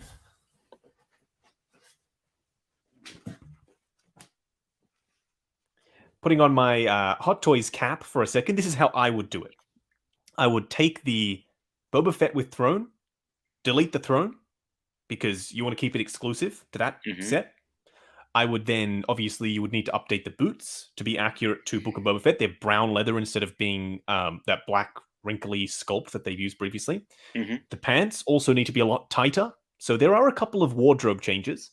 Also, the armor suddenly has some battle damage. So, correct me if I'm wrong, Aries, but we are led to believe, this is another one of those check your brain at the door situations. We are led to believe that Book of Boba Fett picks up immediately following the events of Mandalorian Season 2, because we see the flashbacks lead up to him sitting on the throne. Okay, we are caught up. That is today. Yeah, and I think that they opened it up. I have to go back and watch where Fennec was at his... I don't know if it was that exact moment, or it was very close to it. Yep. Outfit changes, though? Like, why are his boots different? Where did the battle damage come from? Did he fall down the stairs? Which I would believe this version of Boba Fett will absolutely fall down the stairs. Well, now, when Chrysanthemum tossed him around, maybe it was after that. That was a... Well, he was nude in that instance, Aries, don't forget. So... yeah, he was. But I try and forget that. He shows up in Book of Boba Fett in battle damage armor with completely, like, there are big changes to the outfit. Again, I guess we're just supposed to be like, oh yeah, I mean, he fell down the stairs and the armor got scuffed up again, even though he literally just repainted. When he stepped onto the screen, repainted in season 2 of Mandalorian, I was so happy. It looked so good. And I like the worn out armor even better. Again. I love that too. I almost wish they just would have kept him with that armor and he wouldn't have cleaned it up. It would have been good. But imagine, if you will, Aries, that this is how I equate it to. And it's not as big of a jump, but we have Beskar Mandalorian in season 2, and then when he shows up in Book of Boba Fett, he's back in the original armor. That's how I would equate it. It's like, hang on a minute. You just switch? Are you going to explain that? No, we're just going to continue. It's like, you've made costume changes, but there is no reason for that. We're just meant to assume that it's fine. And I really can't get around those continuity issues. It's my OCD, I guess. That I feel like stuff like that is important. We care what our characters look like, and when there's a change in appearance where it's supposed to be the same as what we just saw, like it picks up where season 2 left off. How? Why? There is no reason for it. It's just so weird to me. I feel like with a lot of that, and sometimes it's more blatant, that they're obviously doing it. You change a male character's outfit, you change a female character's outfit, you change this. And sometimes when they want, I feel like they want to keep the integrity of what they feel or what we feel Boba Fett should look like from the original trilogy. Maybe that they do some of those things, because I always feel like when they're making these movies or shows, they full out aware when they're talking to the directors or the producers saying, hey, we're going to be able to have merchandise. If this is a little bit different, we get to sell an extra one. And that is a very good point, but I don't know about changes like that for merchandise. They do it. Absolutely, they do it. And Chewie says, I'm hearing a lot of nitpicking. Yes, but a lot of nitpicking ends up a lot of small problems end up being potentially a larger problem. So I said at the beginning, you're going to think that, you know, I'm just hating for hating. I'm absolutely not. I go into everything wanting to love it. That is just my mindset. I wanted to adore this show. And I knew after I watched that episode, I turned to my wife, and she also, our jaws were on the floor the whole time, and not in a good way. We looked at each other, and I was like, oh, I'm going to get destroyed for my opinion on this episode. I am going to get destroyed. People are going to make up all kinds of mental, like Max says, mental gymnastics as to why I am incorrect. Well, but the Dark Jedi here is not going to destroy you, because look, I've been. Thank you, Alex. And I appreciate your opinion too. Your total. We're both, everyone in the chat, including you, we're all right in our own way, because it's an emotional feeling of how we were impacted by the show. So you can't be wrong, and I can't be wrong. It's just how it impacted us differently. Absolutely, and everybody knows since it actually began, I've been really high on the show. Of course, I spilled my coffee. I thought that Chapter 6, and I still do, this didn't sour it for me, was one of the best pieces of Star Wars and Star Wars history, just from what I was seeing there and picking up from that. I mean, I'm still, and I can't wait to rewatch that again. It was awesome. But, you know, there were all through my shows contention. People in the chat saying, Aries, I really appreciate that. We know you're spilling your coffee. I don't feel the same way about it. I'm kind of here. I like Chapter 5, Chapter 6. So it's great to kind of pick your brain and pick people's brain to see what are the reasoning for that, because it's very it's kind of like a investigative for me. I feel very trying to get to the bottom of it, trying to get to the core of it. Yeah, because if I was Favreau and Filoni, I would take this data and I'd be like, okay, let me see how. See, for me, nothing was outlandish. For me, I always tell people two blunders in cinematic history I have a problem with. Yes, and it was funny when I started to parallel my problem with The Last Jedi. I love Rey. I love Kylo. I actually love those characters. My problem is how do you kill Mark Hamill and do that to Mark Hamill? That's always been my issue with it. And then the other thing, which George Lucas admitted by putting Darth Maul in Clone Wars and Rebels and all this stuff. Do you know how hard it was? And I brought this up before, because I remember. Dies? Is that well, no, in 1999. Yes. Nobody thought, especially a lot of the old timers, there's no way you could replace the greatest villain in cinematic history in Darth Vader, which I still think he is.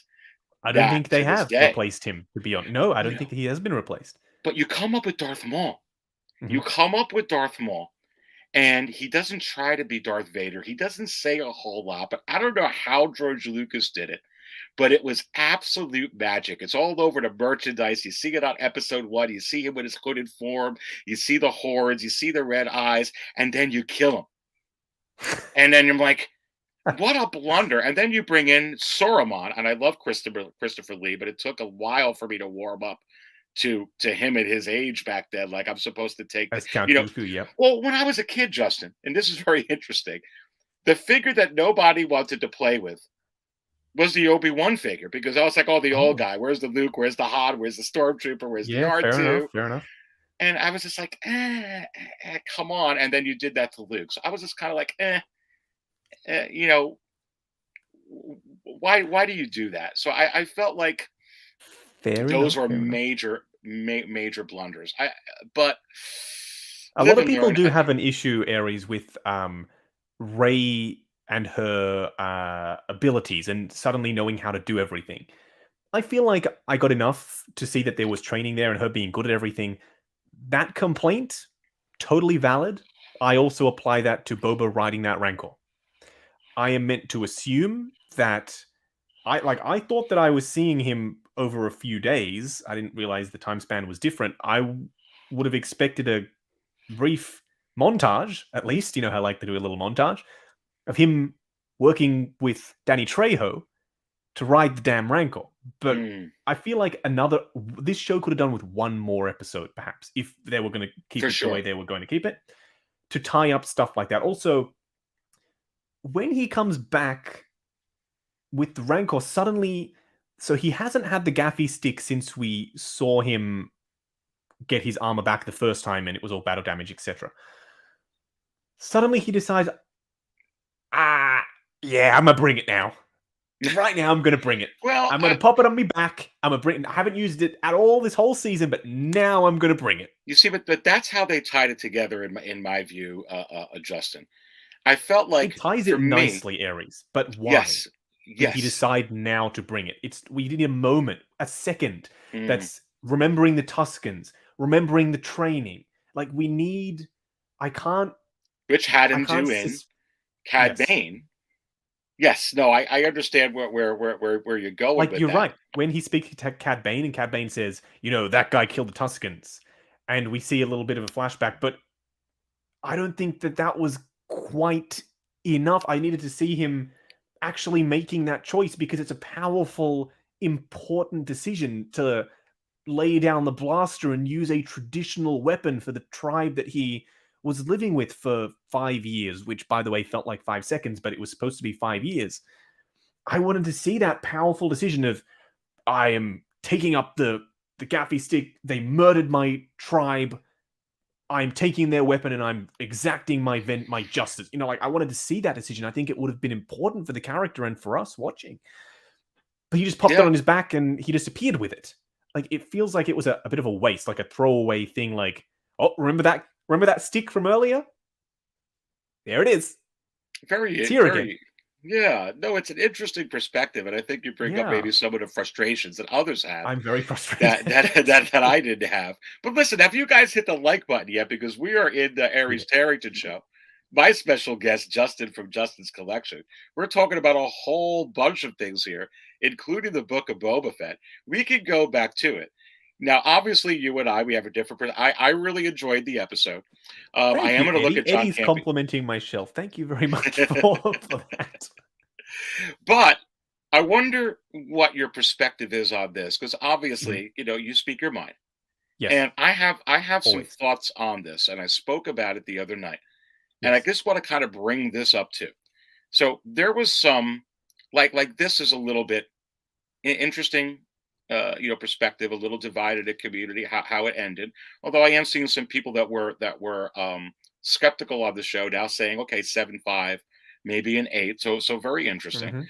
Yep. But there was a lot of interesting reaction to this, Justin. Oh, And God. Okay. We're going so- jumping right into it. Okay. yeah, because there was a ton with it. Now, I will be honest with you. Now, Yes. you know that I love saw this, with my daughters, my youngest daughter, huge Marvel fan. Of course, I've seen all the old ones. I saw it, No Way Home, can't miss it.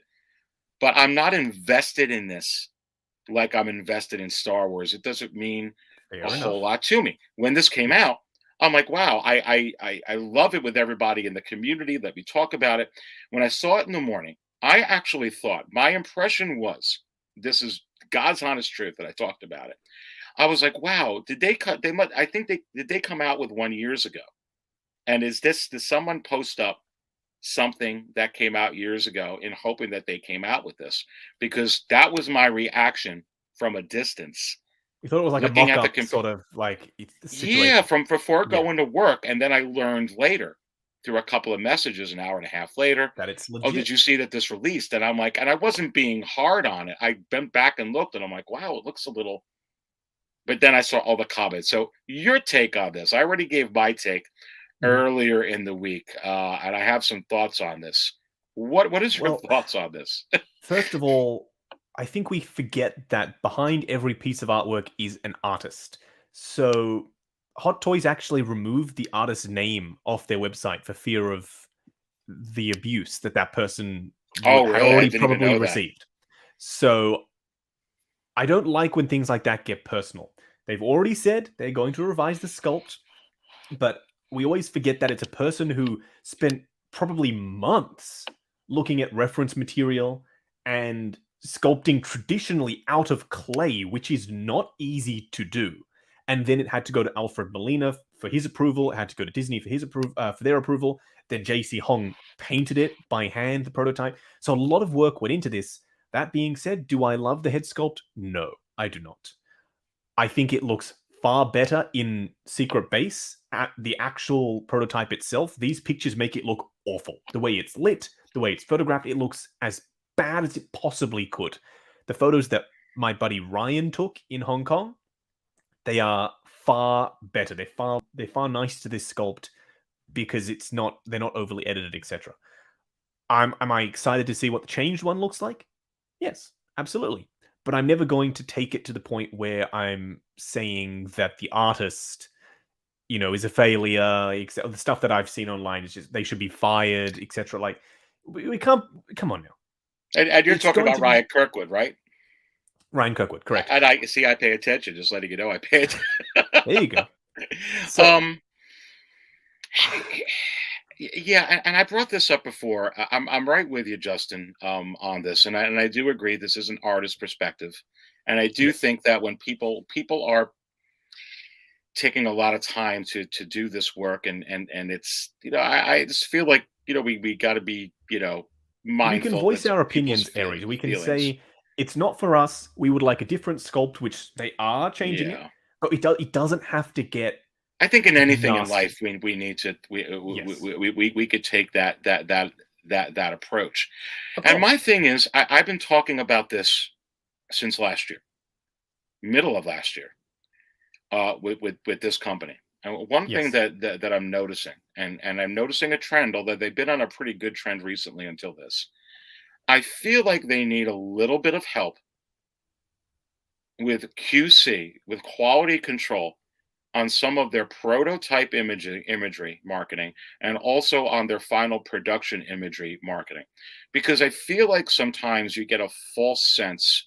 I agree. Of whether like I don't dig this background. It's not the background they used for the highly great reaction that the Fennec Shan got, the Casca Reeves got, the final production photos of the Tamora Morrison. You go back to the Lando, it was okay, and then all of a sudden everybody's doing reviews on it, and it's like a completely different figure. And I feel like they need, just like you have quality control on the production line, you have QC, you have this, you have that.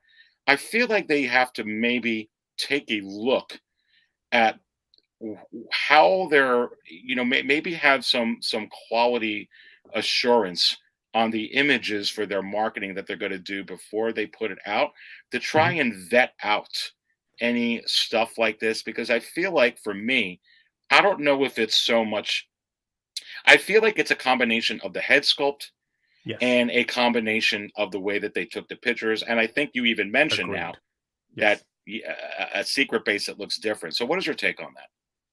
I absolutely agree. I said this in my podcast, which actually isn't live yet. I was speaking to Robert about this. I'm not sure if it's the same way in Hong Kong, but the company that I was working for is a telecommunications company. We did have offices in Hong Kong, so I have a pretty good idea as to how the work ethic and work culture is like in Hong Kong. But I know for certain in Japan, and Hot Toys has offices in Japan as well, it is very taboo to talk back to or to criticize the work of your superiors. It's a completely different work culture to how it is in the Western, in the working world in the West. We often are encouraged to question the decisions and the work of our superiors for the betterment of the product. Whereas I'm fairly sure, and again, if I'm incorrect in any way, if someone lives in Hong Kong and knows that this is not the case, let me know. But I'm fairly sure it's the same way as it is in Japan, in Hong Kong, whereas the artist has done this. It is not anyone else's job to question that work, but in the same vein, it kind of would be then on them to wear that if this is the decision that they've made. Cool, this is the head sculpt that we're going with. Job done. Tick the box, no problem. Nobody else is able to question that because, come on, anyone at the company looking at that picture surely would have known the reception that this was going to. Anyone. You could ask anyone. But I feel like there's that sort of culture of not questioning the superior's decisions as soon as it's been okayed by Howard Chan. That is that. I can. Would you like me to bring up a photo from Secret Base that Ryan took to give you an example of? Also, by the way, please. The turtleneck is not an accurate color. It is supposed to be black, not gray. But that is something that is... Yeah, please go ahead and bring it up, and hopefully this old dog here will be able to share it through this StreamYard here. Let me see if I can add to stream. And, so this is at Secret Base in Hong Kong in person, and this angle, for instance, is incredibly flattering. I see Alpha Molina here. That is way different. Correct. Neutral, soft, cool lighting.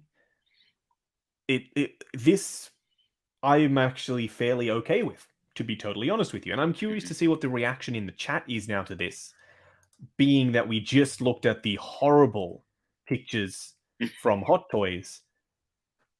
Well, even the background here is better. I mean, I would have loved for them to be able to somehow manipulate a background, especially when you had his tentacles from the back coming out, like in No Way Home when they were on the bridge. Background of the city and that whole type of thing. I think if they were able to simulate something like that, I mean, looking right here, I mean, I feel like just this is better. But I'm like I said, I don't have a huge stake in this. I said all along I thought that they were going to release the villains. That's good. That's good, Aries, because that means you can look at this without any bias. You can look at it objectively, and that's how I try to look at everything. So that's why I'm perfectly fine with saying I don't like the last episode of Book of Boba Fett, because I try not to let bias influence me at all. So same thing with this.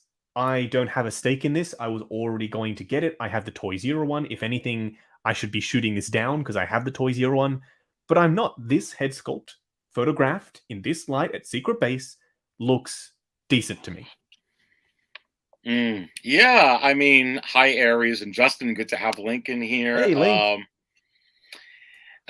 Spice Runner puts in the picture is better, but the face is still off, hair is still off, and the sunglasses are the only thing. You're not wrong. You're not wrong, Spice. The hair is totally off. The sunglasses do a great job of saving it. But I mean, if I was to be presented with this, would I be absolutely overjoyed and say this is the best head sculpt ever? No. Would I say this is the worst head sculpt ever based on this picture? No. I've seen far worse. What is your take? And thank you for sharing that. No problem. What is your take on, I think it was JC Hong, on what I heard, that he responded right away to, I guess, a lot of criticism or comments or concerns, maybe is a better word. I have to go read the Facebook stuff, which a lot of time, I'll be honest with you, Justin, I keep away from, because as you know, I try and keep it very positive over here. People are like, listen, what are you putting in that coffee? How do you stay so positive with everything? But I feel like that was really good from a business point of view, that JC Hong reached out, if that is the case, and said, hey, this is the final.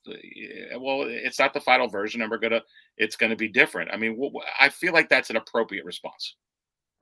I actually don't, interestingly enough, because the way that Hot Toys operates is there's the core company in Hong Kong. It's however many employees. It's a small company. And then in South Korea is the artist team. That's JC Hong, the head sculptors, the painters, etc. So they're in a completely different country. I feel like JC Hong, who is an artist who paints the prototype and then that's it, his job is done. I feel like if I was him, I would be pissed that I was the one who had to step up for Hot Toys proper for their mistakes. I am saying like, whoa, I'm an artist. I'm in your artist department. Like, it's like if now suddenly someone in the art department at Lucasfilm came out and was explaining, that's not the real Boba Fett. This is a different Boba, or, something like that.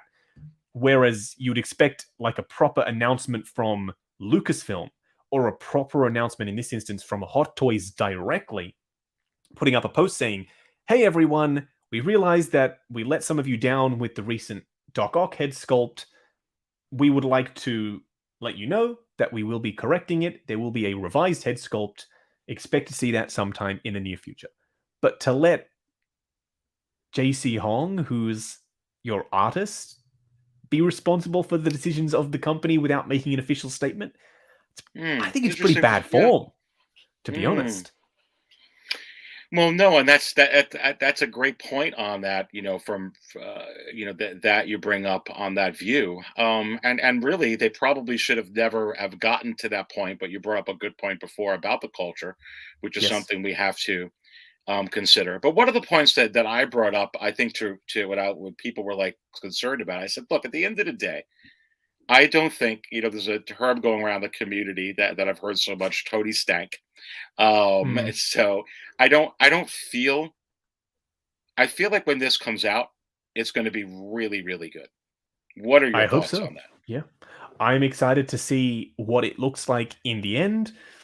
Based on the pictures I saw from Secret Base, I'm pretty happy with it already. But then again, some of the other pictures look awful. So I'm hoping that the end product is all that matters. If the end product is good, all of this goes away. And that's the important thing. So I'm hoping that that is what happens when this thing comes out. It's hugely improved from the prototype. No problems. All of this has just gone away. We forget about it, as we tend to do when something is rectified. Yeah, yeah. And here's an interesting comment. Max is not well, Max. That's there were some spoilers. But I'm going to put in. There's Yes, another there were, comment I yes. wanted to get to. Okay, Devin puts in.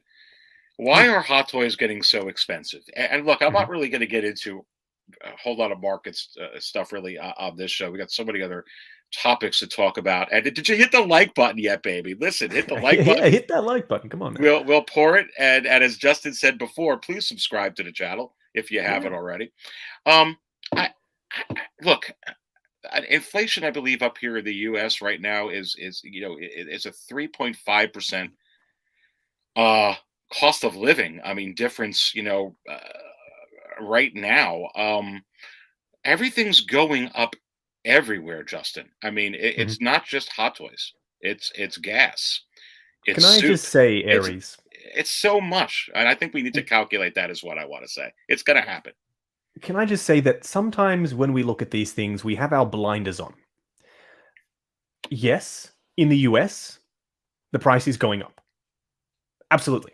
It's unquestionable. One source is the place that sells them. We have one supplier around the world. They supply Australia too. The price is going up there. Hmm. Their biggest selling product, I don't care which way you shake it, their biggest selling product is Hot Toys. 100% guarantee you that to be the case. Hmm. For The, sure. No, I agree. I guarantee you, Aries, that the price of Hot Toys will continue to go up in the US, where in Hong Kong it's staying relatively stagnant. You see a little bit of a bump here and there, usually in Hong Kong, but the prices are relatively consistent. They have been for years. In fact, in Hong Kong, Hot Toys are regarded as one of the most cost-effective high-end collectibles. They're not, they don't have the same reputation. I would be really mad if it was me making something like in Australia, for instance. Say I made, I don't know, custom display bases. Say I made custom display bases. In Australia, I sell it for $10. And another company picks up the rights to sell my display bases and they charge $100. Hmm. Where would your expectations be? Would you be expecting a $10 product for $100? Or would you be expecting a $100 quality product? Mm. Because it's a big difference. Like, for instance, the company that I'm referring to, they made a Gambit recently. Their Gambit is, I went and saw it on display at a store in Melbourne, in Geelong, actually. I don't know how much the price is in the US, but the price of that Gambit is $420. $420 in this country. Hmm. But I know that that is because currency conversion, they've had to ship it over here. That is Absolutely. not the true Logistics. reflective price of that product. That product is No. not worth $420. Guarantee you. Absolutely not. But it's not a $420 figure, is it? It's a $200 figure. So that's where my expectations should be. But we get sticker shock, right? There's Absolutely. almost $100 difference, I believe, from Hong Kong to US. I think it's 3 something in the US for Doc Ock. I could be wrong, but I think it's 360. I think it's maybe? 335 or 360. It's close For to the deluxe. $100 difference. Yeah. So it's almost, that difference is bigger than it has ever been. It's usually it started off $20 to $30. Then Well, it it's was $30 to $50. Now it's getting closer to 100. Where will it end? Is my question. well, and certainly in this environment with COVID, so many things, cost of supply, cost of raw goods, especially when you're talking in terms of shipping and getting, I mean, everything is so expensive. And you're right. So, I mean, yes, so you are seeing an increase. I mean, it's increasing everywhere, pricing, but you're not seeing at the same substantial level at all, like you're seeing in the US for Hot Toys, but there's still going Yes. to be an increase.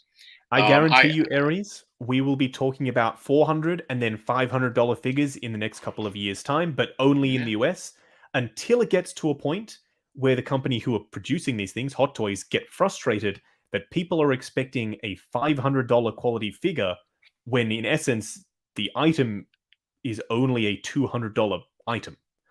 You can't inflate it to such a point where you will almost eventually be able to buy two of that figure in the country that it's made. In my It's a travels, good point. I have never in my life seen this kind of weird exclusive deal. Imagine if you're McDonald's and you make the Big Mac. You can only make it in the US.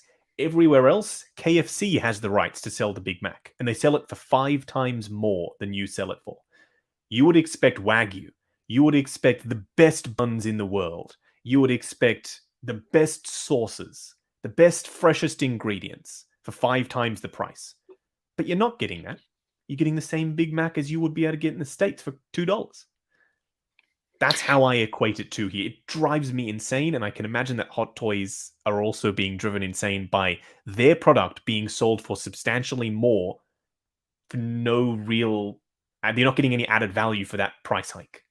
Yeah, it's really interesting. So while it goes up, a little bit where you would expect it in Hong Kong or anything like that, you're Yes. saying that the gap between, even as it rises there, it rises just so much more It's here. And so, getting... that gap is getting... the delta is getting bigger and wow. bigger each year. That delta is getting bigger.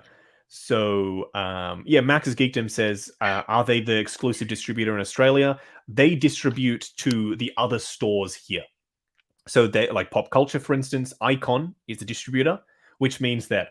so this is how we get Hot Toys in Australia, even slower than the US. They go from Hong Kong to the US and California, then from California to Icon, who distributes in Australia, and then to all of our stores. Instead of going, this is how it should be. The figures are made in Hong Kong, they are sent to Australia. Done.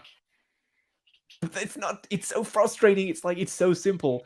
Prime Well, One Studio just a couple of years ago stopped working with California, and they decided to distribute themselves, which I think was a great decision. They now sell direct off their website from Japan. You're paying the same prices, I'm pretty sure, in Japan, obviously plus shipping and taxes, etc. You're paying the same price in Japan as you would be from Prime One in the US site or the Australian site or whatever it is. They keep the prices exactly the same, so as you're not getting this inflated sense of like, why I'm paying $500. This thing needs to be awesome. It needs to be so good. it And needs then to you have get this gold in it, baby.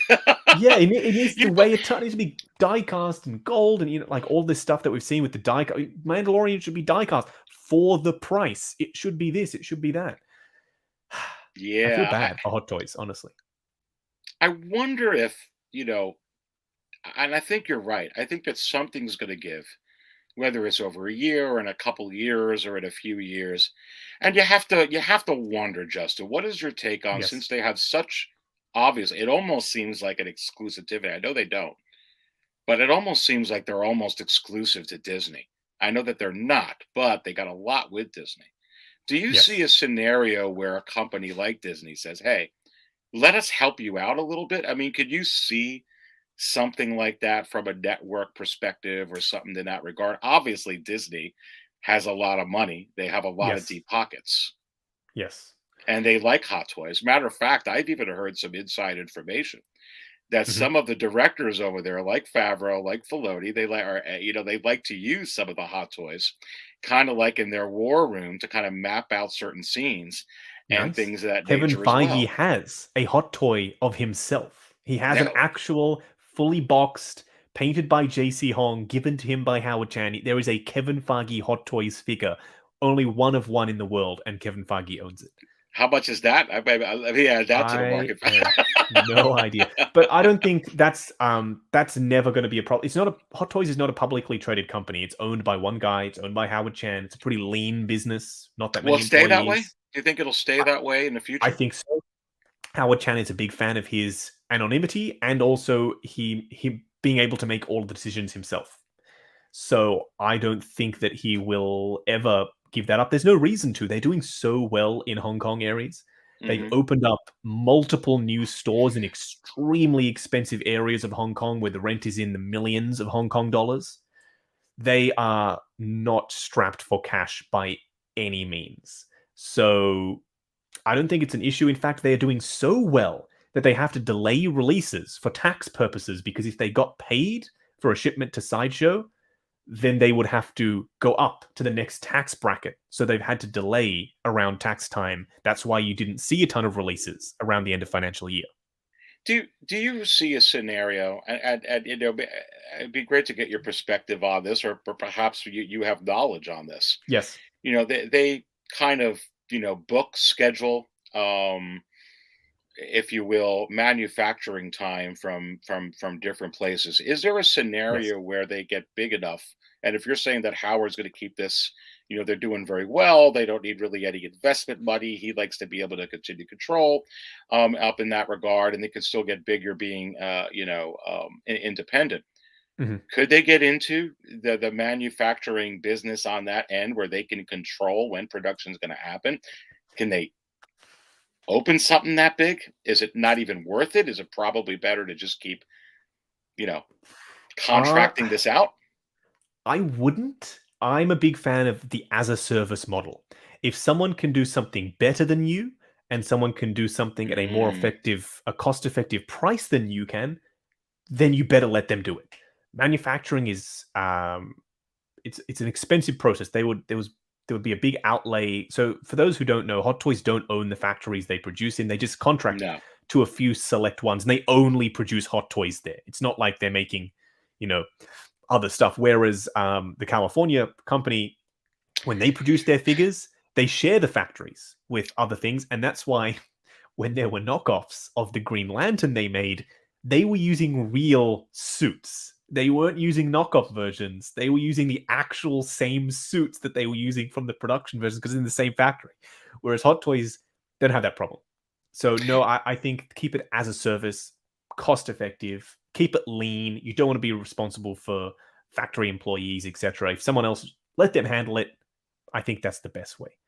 Yeah, I totally agree. I feel like if they did ever go to the route where they're publicly traded, or they got some investment money, like from someone like Disney, they'd be like, hey, you know what? We're going to buy out some of these plants. We're going to keep everyone in there. We're going to kind of get into it and kind of control that aspect. But totally agree on that. Very, very fascinating, for sure.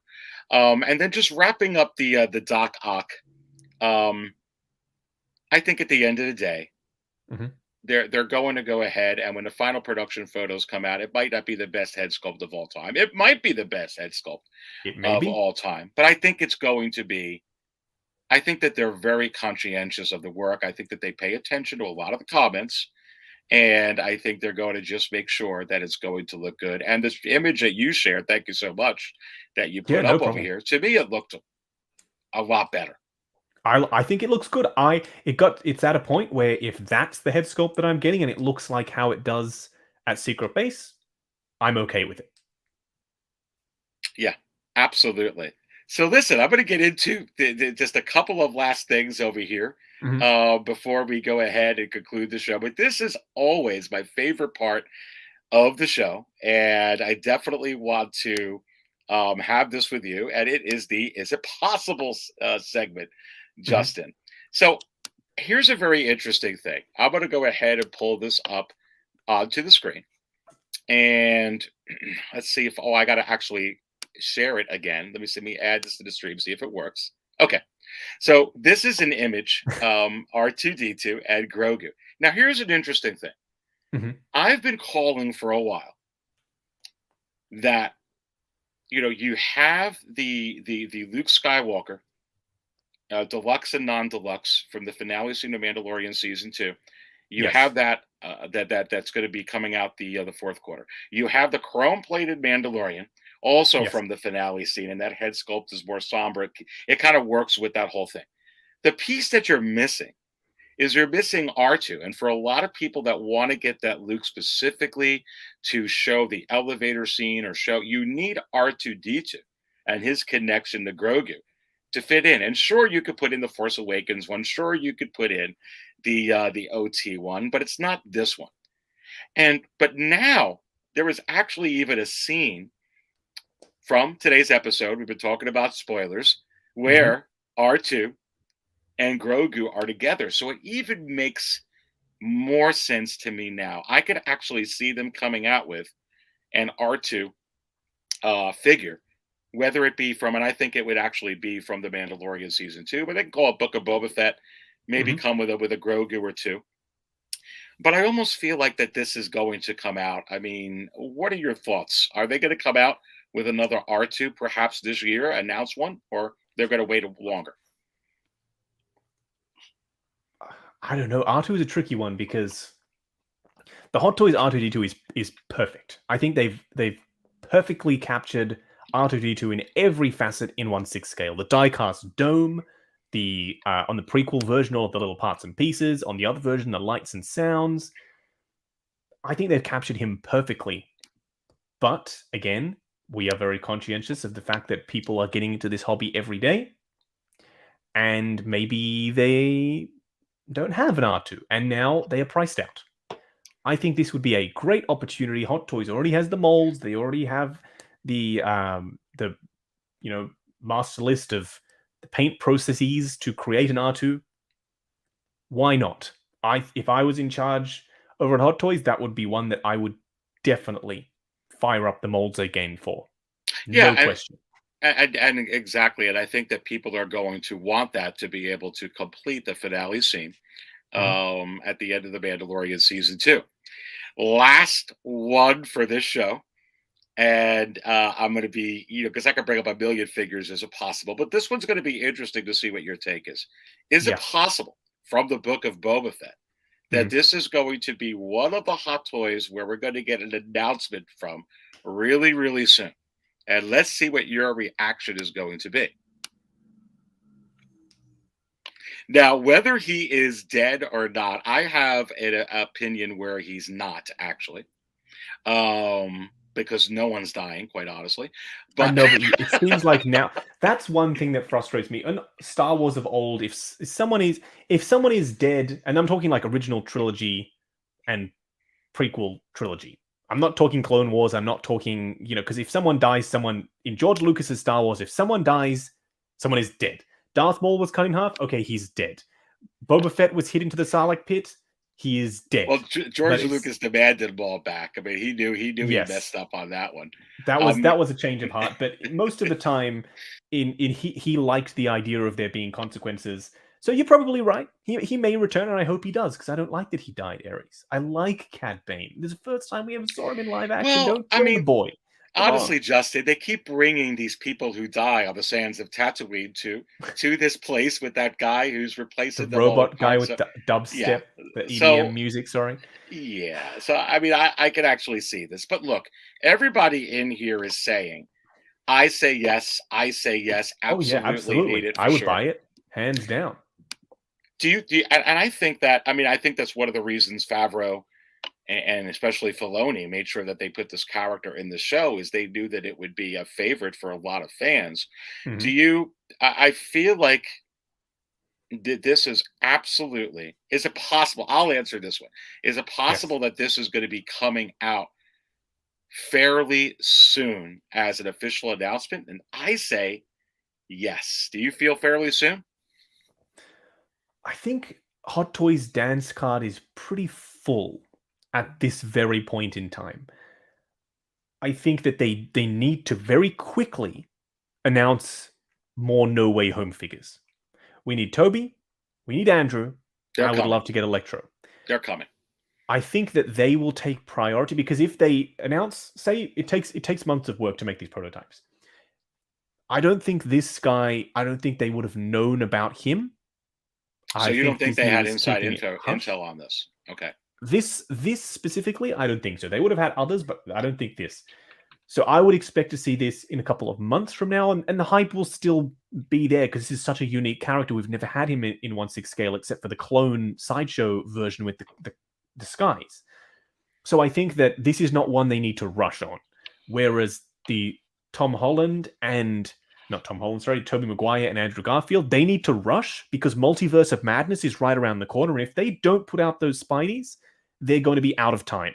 They're going to have to move on to Doctor Strange figures. And like they've already missed the boat, in my opinion, on Hawkeye. Nobody is talking about Hawkeye anymore. They waited too long. They should have had those ready. So I think this is going to be one that's happening. I think it will happen, but I don't think it's going to happen super quickly. But I hope I am wrong. I hope I am wrong about this. But you do feel that they're probably going to come out with this character no matter what, whether it's in a couple of weeks. I think it will happen. Yes, definitely. And Justin, I have to ask you this question in conclusion, because you have to wonder if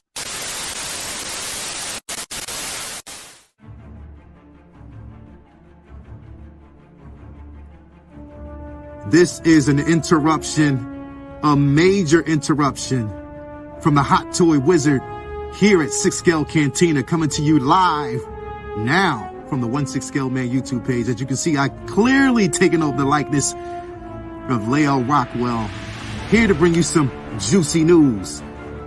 Is it possible that Hot Toys is going to release some juicy news from Star Wars in the next couple of weeks? I say yes. Lael Rockwell, or as I should say, the Hot Toy Wizard, taking over the likeness of Lael Rockwell. 6 Scale Cantina, 1/6 Scale Man YouTube channel, coming to you live with some juicy news. Let's go.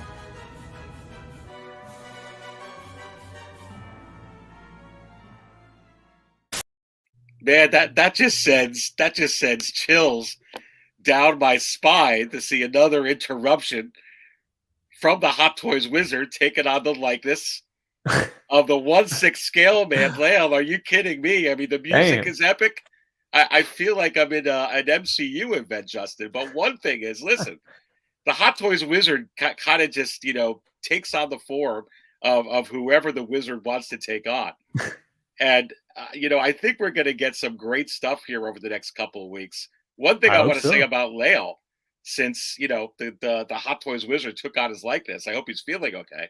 Is it possible that he has his say what big giant show tonight at 9:15? And I say, sure he does. Yes. So make sure everybody that's in here that you make sure to tune in to Lael 1/6 Scale Man later on, right coming up here 9:15. You don't want to miss his show tonight. I'm sure he's going to be talking about the Book of Boba Fett. I'm sure he's going to be talking about Doc Ock. I'm sure he's going to be talking about the quarter scale Mandalorian. So make sure you tune in and subscribe to him as well. But yeah, Justin, the Hot Toys Wizard's been on he's been on a tear this year. He's just been interrupting my show continually. Damn. Well, to deliver some good news, so we're not all that bad. No, absolutely. And listen, the last one I want to bring up to you, and then we'll close this out. I so appreciate your time today. And I'm got to bring up the picture with it. Chris Anton, do you think we're going to get, the figures that I'm imagining from here, I really think we're going to get Cad Bane. I think we're going to obviously get another Boba.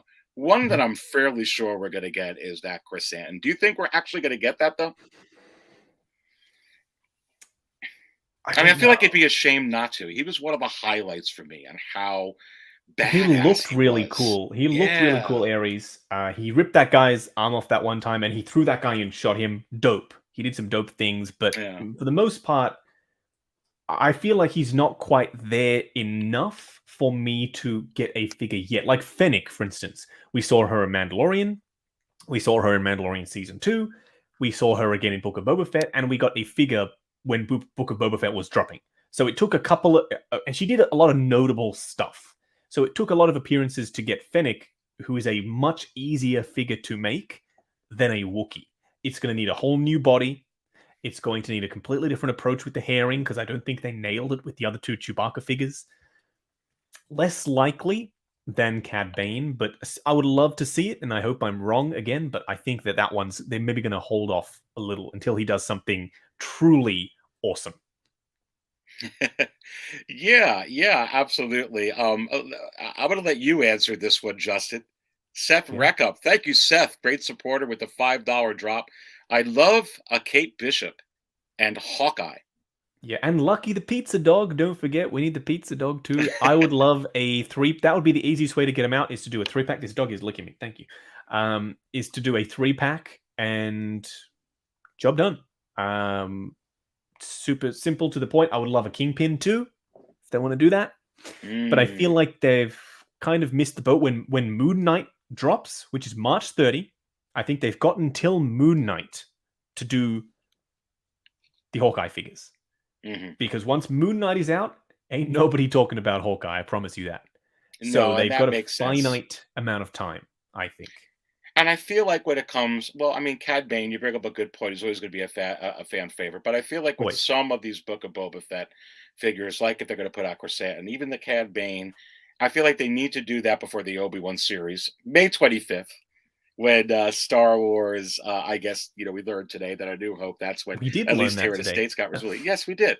But someone also pointed out that it wasn't released in Hong Kong or China until a year later. So interesting. I guess it depends on where, but everywhere May 4th is May the 4th. Around the world, it's exactly. Yes.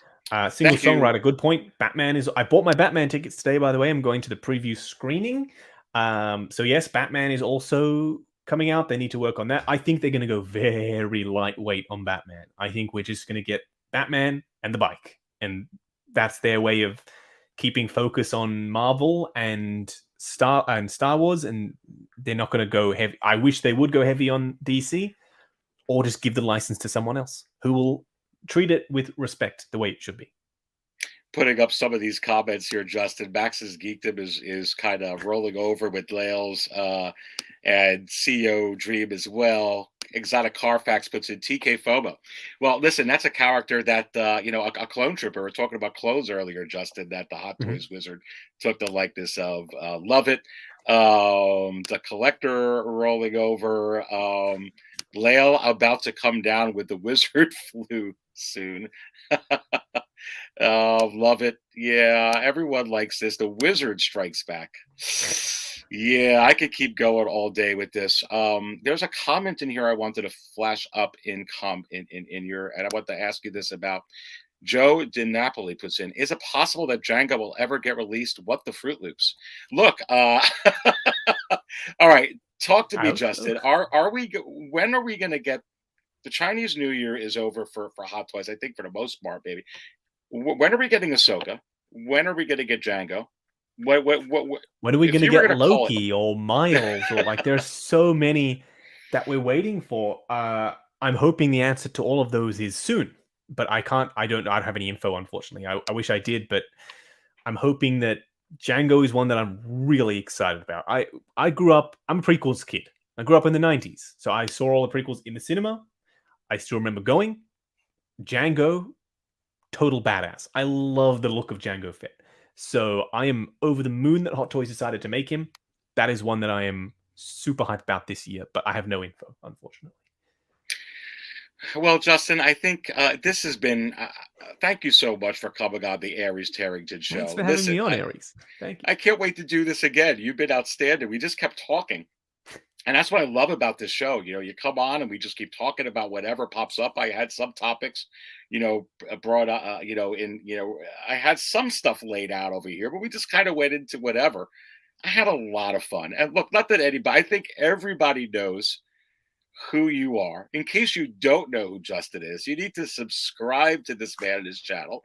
I have if you the want, link. don't feel obliged. You just check it out if you want, and if you like the content, then stick around. If not, then so be it.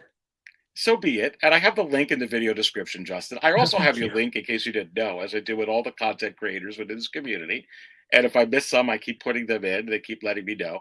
At sixscalecantina.com, if you go to the resources and links page, Thank you. Justin's collection is right there. And you can click on That's it, or awesome. you could just put search in YouTube, and he's right there. But Justin, tell us what's going on your channel. I always let guests talk about a little bit what's going on, what they could expect in 2022. So go ahead, take the floor.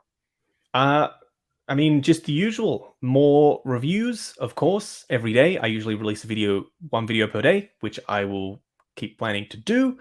And yeah, that's what you can expect. I'm also doing the podcast, Figures and Flicks, which is a whole bunch of fun with Robert Meyer Burnett, my awesome co-host. And then we do have a weekly live stream. But aside from that, I like to keep it pretty simple. Well, listen, you all know who he is. It's been a pleasure having you on here. Can't wait to do it again. It's going to be a very interesting year, Justin, for sure, when it comes to Star Wars, with Hot Toys in general. And I look forward to living it, baby. I look forward to hopefully spilling some more coffee. Maybe tonight, maybe this weekend, certainly throughout the year for sure. But I will end it, as I always do, when I'm live. I don't always buy coffee out, but when I do, I buy from 6 Scale Cantina. Stay thirsty, my friends.